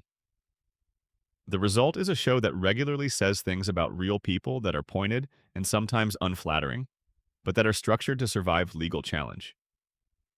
This institutional sophistication in controversy management has allowed the show to maintain its reputation for fearless satire while actually operating within quite careful constraints. The reputation for fearlessness is itself a form of protection. A show understood as willing to criticize anyone is harder to target than one understood as having specific enemies. The image of equal opportunity mockery conceals a great deal of selective calibration. What doesn't make it into the show is, in some ways, as revealing as what does. The topics the show has consistently avoided, the subjects that have never found their way into Springfield despite offering obvious comedic material, the targets that have never appeared in the nuclear plant's records or the courtrooms or the bars. These absences are themselves a kind of record. A map of where the institutional constraints were firm enough to override the creative appetite for material. The show's treatment of its corporate parent is perhaps the clearest example. The jokes about Fox, about News Corp, about the specific business practices of the entities that own the show are pointed and frequent. But they are also, if you examine them carefully, bounded in specific ways. They go far enough to maintain the image of critical independence. They do not go to the specific places where the critique would actually threaten the institutional relationship. The balance is maintained. The line is found and observed. This is not nothing. Maintaining any degree of critical independence within a large commercial institution is an achievement. The show's ability to make the jokes it makes about its own corporate context is, by the standards of American network television, genuinely unusual. The fact that those jokes are calibrated, that they go to the edge but not over it, does not make them worthless. It simply means they are produced within constraints, and that the constraints shape them in ways that are visible if you are looking for them. On Marge and what the show has done with her, there is no character in The Simpsons whose treatment by the show is more revealing of its institutional limitations than Marge Simpson. Marge is, in many ways, the show's moral center. She is the character whose patience enables the family's survival, whose love makes Homer's chaos endurable, whose specific and underappreciated intelligence keeps the household from its constant tendency toward complete collapse. She is also the character who has, across the show's history, received the least development in proportion to what she was given at the beginning, whose inner life has been most thoroughly subordinated to her function as context for the comedy of everyone around her. The early seasons established Marge as someone whose domestic identity was not her only identity, or rather, as someone for whom the gap between her domestic role and her broader potential was a source of genuine, legible pain. She had ambitions. She had talents. She had a specific way of seeing the world that was her own, that could not be reduced to Homer's wife or Bart's mother, that existed in the same way that any fully drawn human being's perspective exists, independently of the roles they fill for other people. The show told stories about this. Marge as a painter, briefly, producing work of genuine quality that the Springfield art world, represented at its most comically insufferable, found surprisingly moving. Marge as a real estate agent, finding competence and satisfaction in professional life before the plot required her return to domestic baseline. Marge as a police officer, as a casino dealer, as an entrepreneur, as a woman trying and often succeeding at things the world around her had not expected her to attempt. These episodes, when they were at their best, honored the specific thing the show had established about Marge, that the life she was living was not the only life available to her, and that the choice to live it, the choice to prioritize family, to subordinate other ambitions to domestic care, was a choice that deserved to be understood as a choice made by a full person with full options, rather than as the natural or inevitable expression of what Marge was. The later seasons have been less consistent on this point. The Marge who appears in more recent episodes is more narrowly drawn, more purely domestic, less fully present, as someone with a perspective that extends beyond the family's immediate needs. The inner life that the early seasons established has become less visible. The specific quality of her awareness, the sense that she sees everything clearly and chooses not to say all of what she sees, that her patience is the product of knowledge and decision rather than simple passivity, has become harder to find. This is a loss. Not a catastrophic one, not the kind that generates controversy or demands public response, but a real one. The character that Marge was in the show's best episodes is among the more interesting and more honestly drawn women in American television. Not because she is exceptional in an obvious way, but because she is exceptional in the ordinary way that many women's lives are exceptional. Quietly, persistently, in ways that the world around her does not always recognize, and that the show, at its best, honored. The gradual narrowing of that character is one more entry in the long register of things the show has done to its own creations over time. One more instance of the show reducing its most interesting work to its most legible version. Marge Simpson is patient and she loves her family. That is what she has become.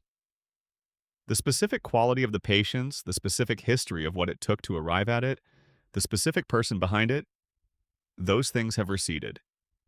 The episodes that stayed. We have spent considerable time tonight on the episodes that were pulled, the characters that were buried, the controversies that were swept away. It is worth spending a little time on the opposite category. The episodes that stayed, the ones that pushed at the edges of what was possible and remained, unremarkable in their endurance, available to anyone who wants to watch them. The early seasons of the show contain material that, by any conventional measure of network television standards at the time, should have been rejected. Content about drug use that is handled without the moral panic that network television normally required. Content about religion that is more complicated and more honest than the conventional treatment of the subject on American television. Content about death and grief and the specific pain of family estrangement that is darker and more real than the genre normally allows.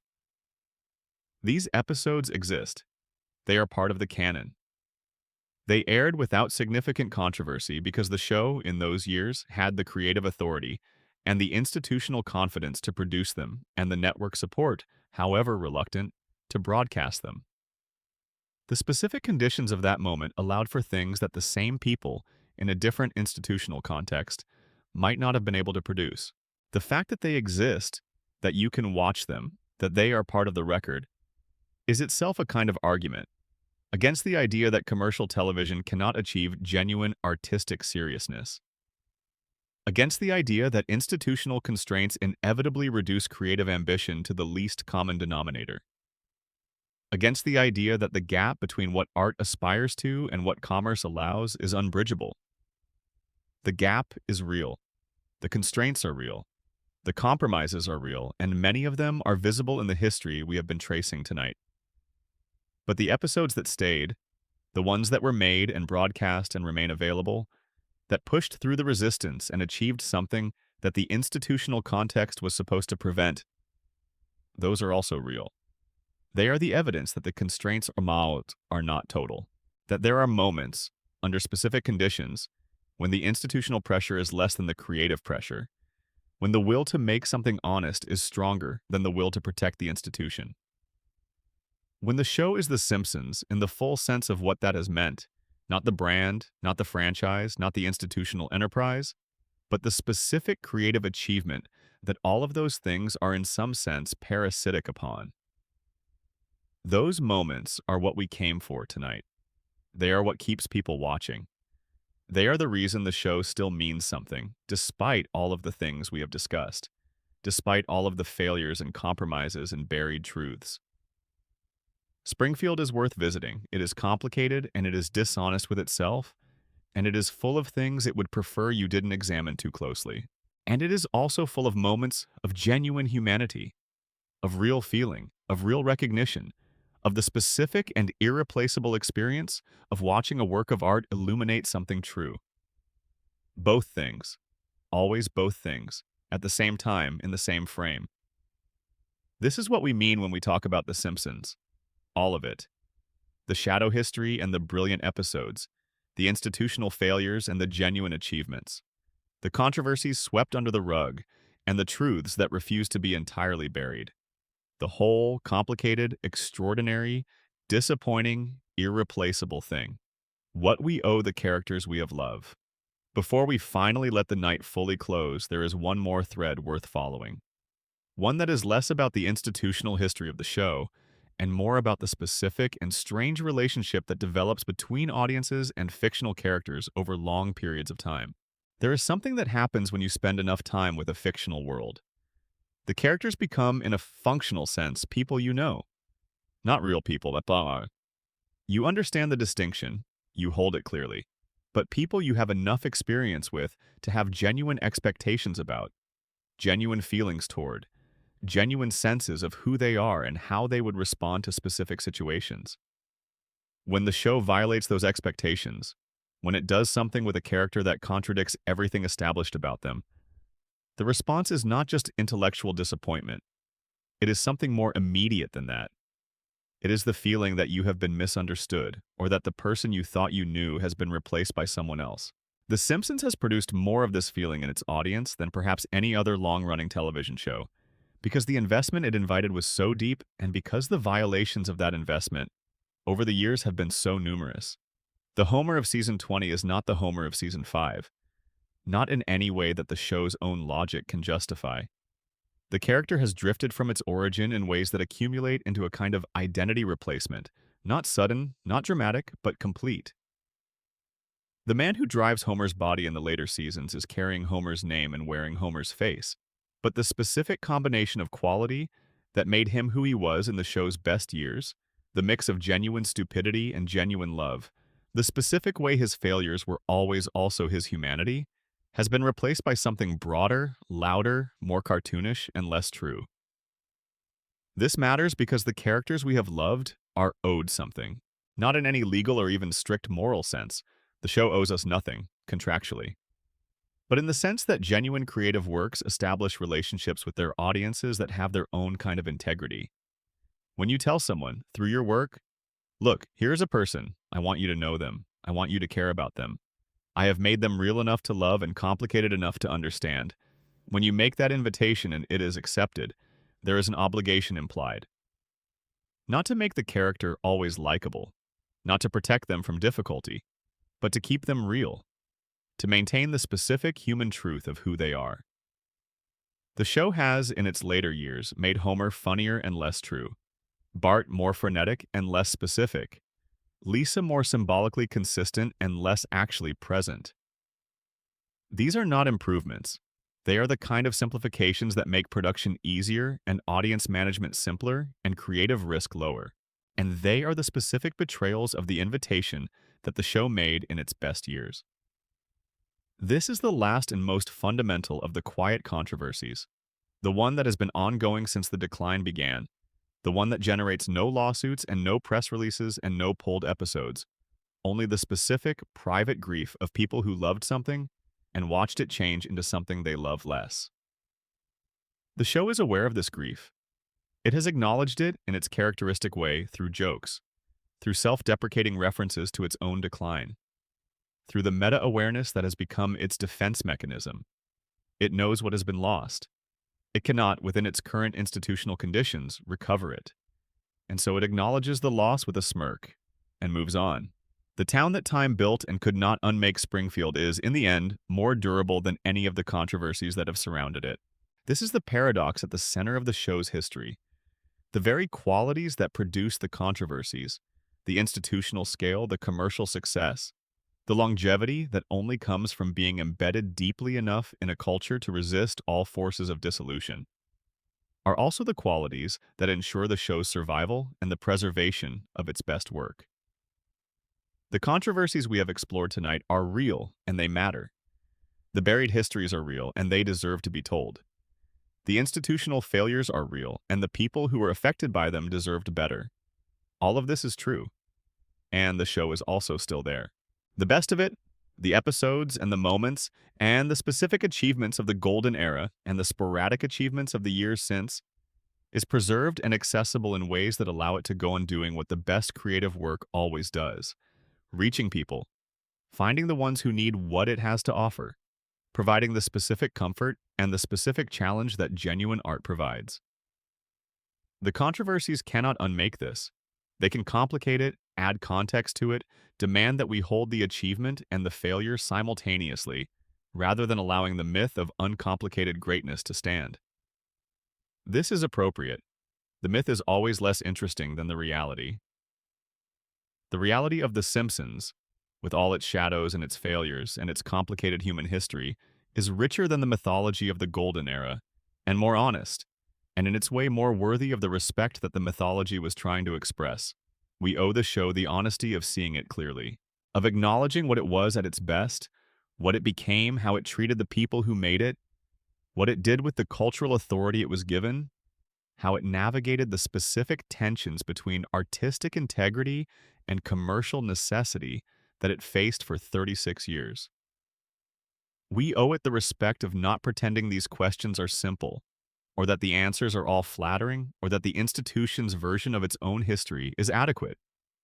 And we owe ourselves the honesty of acknowledging that our relationship to the show, Our love for it, our grief about what it became, our complicated ongoing investment in it, is itself a version of the relationship that the show has always been about. The relationship between what we hope things will be and what they actually are. Between the version of ourselves and our families and our communities that we carry in imagination and the version that confronts us in the mirror. Springfield is where we go when we want to see that relationship reflected clearly, even in its imperfect later form, even surrounded by all the context that tonight's journey has provided. The town is still the mirror. The family is still in the house. And the act of looking, of watching, of paying attention, of caring enough to examine rather than simply consume, is itself a form of honoring what was built there once, in the specific and irreplaceable years when all the conditions were right and the people who had gathered around the same project were making something that none of them, individually, could have made alone. That is Springfield. That is The Simpsons. The rest is all the context around the thing itself, all the machinery and the money and the arguments and the buried histories that are part of how the thing was made but are not. Finally, what the thing is. What the thing is at its core is this: a family on a couch, in a house on a street, in a town that exists everywhere and nowhere, in a country that cannot stop recognizing itself in the yellow faces and the four-fingered hands. And the moment, recurring through 36 years of Sunday nights, when the television in the living room comes on and the music begins, and Springfield spreads out below the aerial shot in all its familiar, impossible glory, and you know where you are and you feel, just for a moment, that you have come home. A final thought on what makes a show worth this much attention. We have spent a very long time in Springfield tonight, longer than most people spend thinking about a television show in the course of several months. The question worth asking at the end of this journey is whether the attention has been warranted. I believe it has. Not because The Simpsons is more important than other things, because there are more important things, by most measures, than animated television, but because the specific way that cultural artifacts become important, the way they find their way into people's inner lives, into the way they see the world, into the specific texture of how they understand their own families and communities and the institutions they inhabit, is itself worth taking seriously. And The Simpsons has been more important to more people in that specific intimate way than almost any other piece of American popular culture produced in the last half-century. To take that importance seriously is to take the controversies seriously, to understand that when the show fails to live up to its own standards, when it buries truths that it should be telling, when it substitutes institutional self-protection for genuine reckoning, these failures matter. They matter because the show has staked a claim to mattering, because it has built its reputation on the specific promise of honest examination, because it has invited us to look closely, to pay attention, to trust that the thing we are seeing is the real thing. Holding the show to that standard is not unfair. It is the appropriate response to the invitation the show extended in its best years. And the fact that it has not always been able to meet that standard, that the institutional conditions in which it operates have sometimes made meeting it impossible, does not dissolve the obligation. It simply makes the gap between the aspiration and the achievement visible, which is exactly the kind of visibility that the show itself has always valued in other contexts. We can love The Simpsons and hold it accountable. We can find genuine comfort in its familiar world and also examine clearly the ways in which that world was built and maintained. We can celebrate what it achieved and mourn what it became and still, 36 years and counting, find reasons to watch. This is, in the end, what loving complicated things requires. Not the clean, uncomplicated affection for something that has never disappointed you, but the specific, grown-up love for something that you have known long enough to understand its failures as well as its gifts, and that you choose anyway. Not out of inertia or habit, but out of the recognition that the gifts are real and that no amount of failure makes them retroactively less so. Springfield was worth building. The Simpsons was worth making. The controversies were worth airing here in the dark, in the specific quiet of the late night, where complicated things can be held without being resolved. And now, finally, it is time to let go. Let the house on Evergreen Terrace grow quiet. Let the lights in the windows dim. Let the streets of Springfield, so familiar and so strange, fade into the particular darkness that comes just before sleep, when the mind releases its hold on the day's complications and the body finds its way to stillness. Springfield will be there tomorrow. So will you. Sleep well. End of script. Afterward, on the specific quality of Simpsons grief. There is a particular emotion that the most devoted viewers of The Simpsons carry that does not have a common name. It is related to nostalgia, to the specific longing for a past that cannot be recovered, but it is more precise than nostalgia, more directed. It is not simply the feeling of missing something that is gone. It is the feeling of watching something that is not yet gone but is no longer what it was, while both versions, the version it was and the version it has become, are simultaneously present. When you watch a great early episode of The Simpsons and then immediately watch a recent episode, the contrast is not merely qualitative, it is ontological. It is the experience of watching two different shows occupying the same name and the same characters and the same opening credits, and understanding, with a clarity that is both intellectual and emotional, that the continuity between them is nominal rather than substantial. The later show is, in some technical sense, The Simpsons. But it is not The Simpsons in the sense that made the name mean anything to begin with. This is a specific and not insignificant grief. It is the grief of watching something you love be transformed by time and institutional pressure into something that still bears its name but has lost the quality that made the name worth anything. And it is complicated by the fact that the transformation was not sudden, not dramatic, not attributable to a single decision or a single moment. It happened the way all slow losses happen. Gradually, barely noticeably. Each individual change defensible in isolation, but producing in aggregate something that would not have been recognizable to the people who built the original. The show's own best metaphor for this situation is one it offered, briefly and not quite intentionally, in the Armin Tamzarian episode.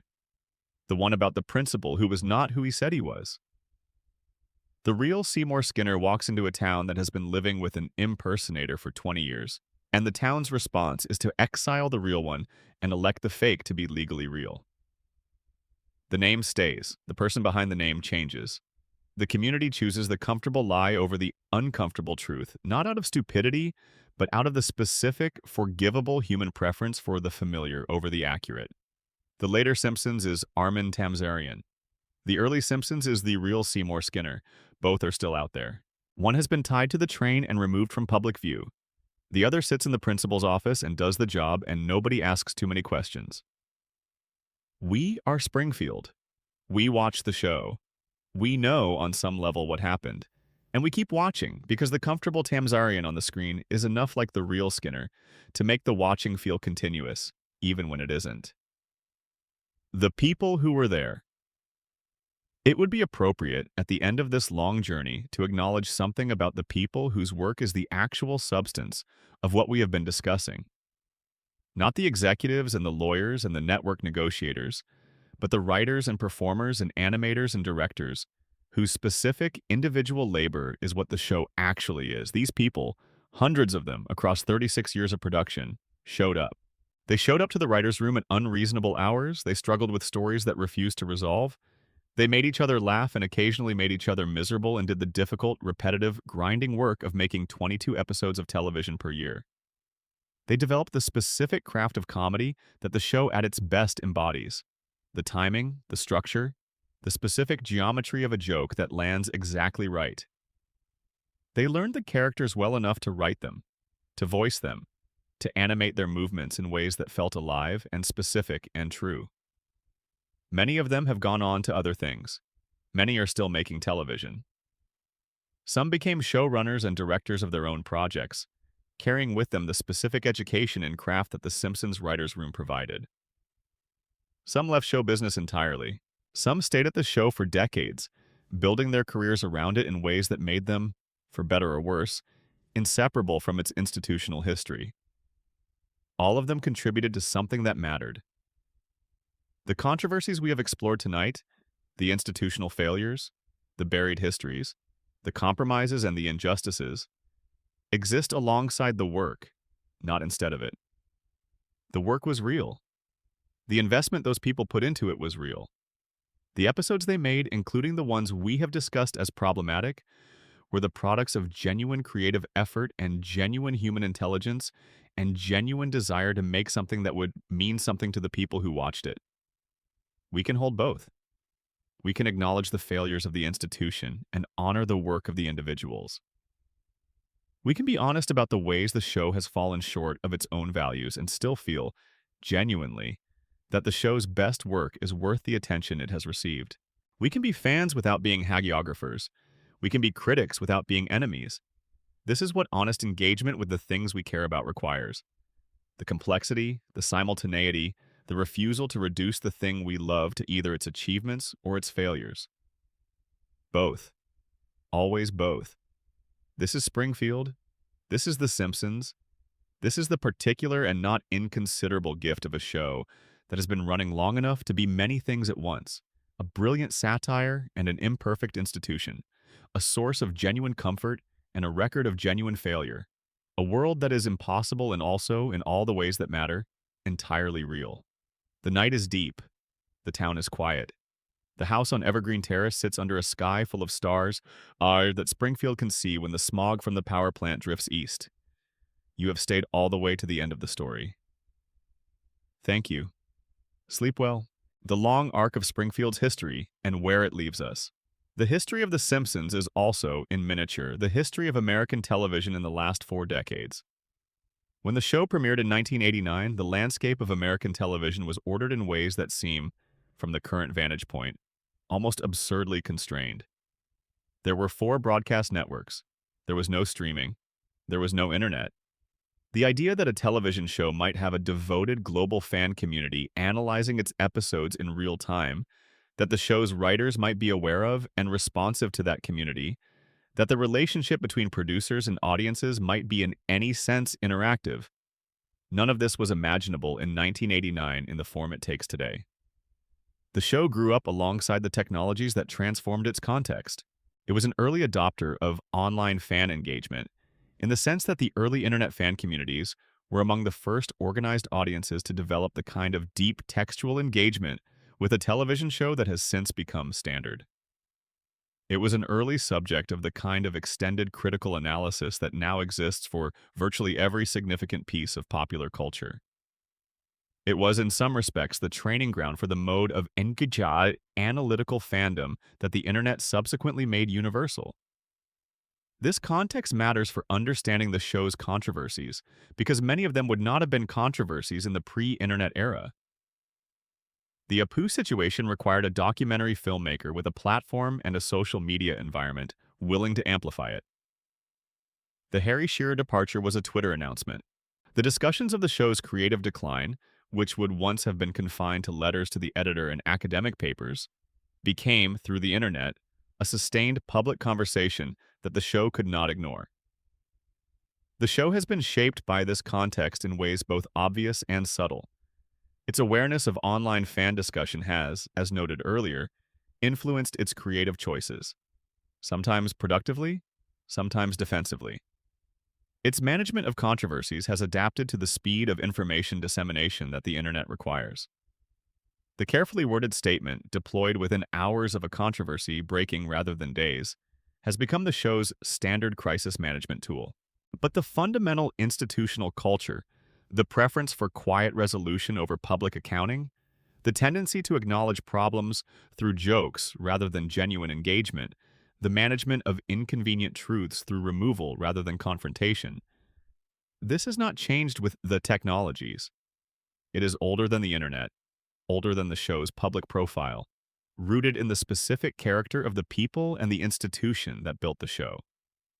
This is perhaps the most honest thing that can be said about why the controversies keep recurring and why they keep being swept under the rug. Because the people and the institution at the center of the show are not fundamentally different from the people and institutions that the show has always satirized.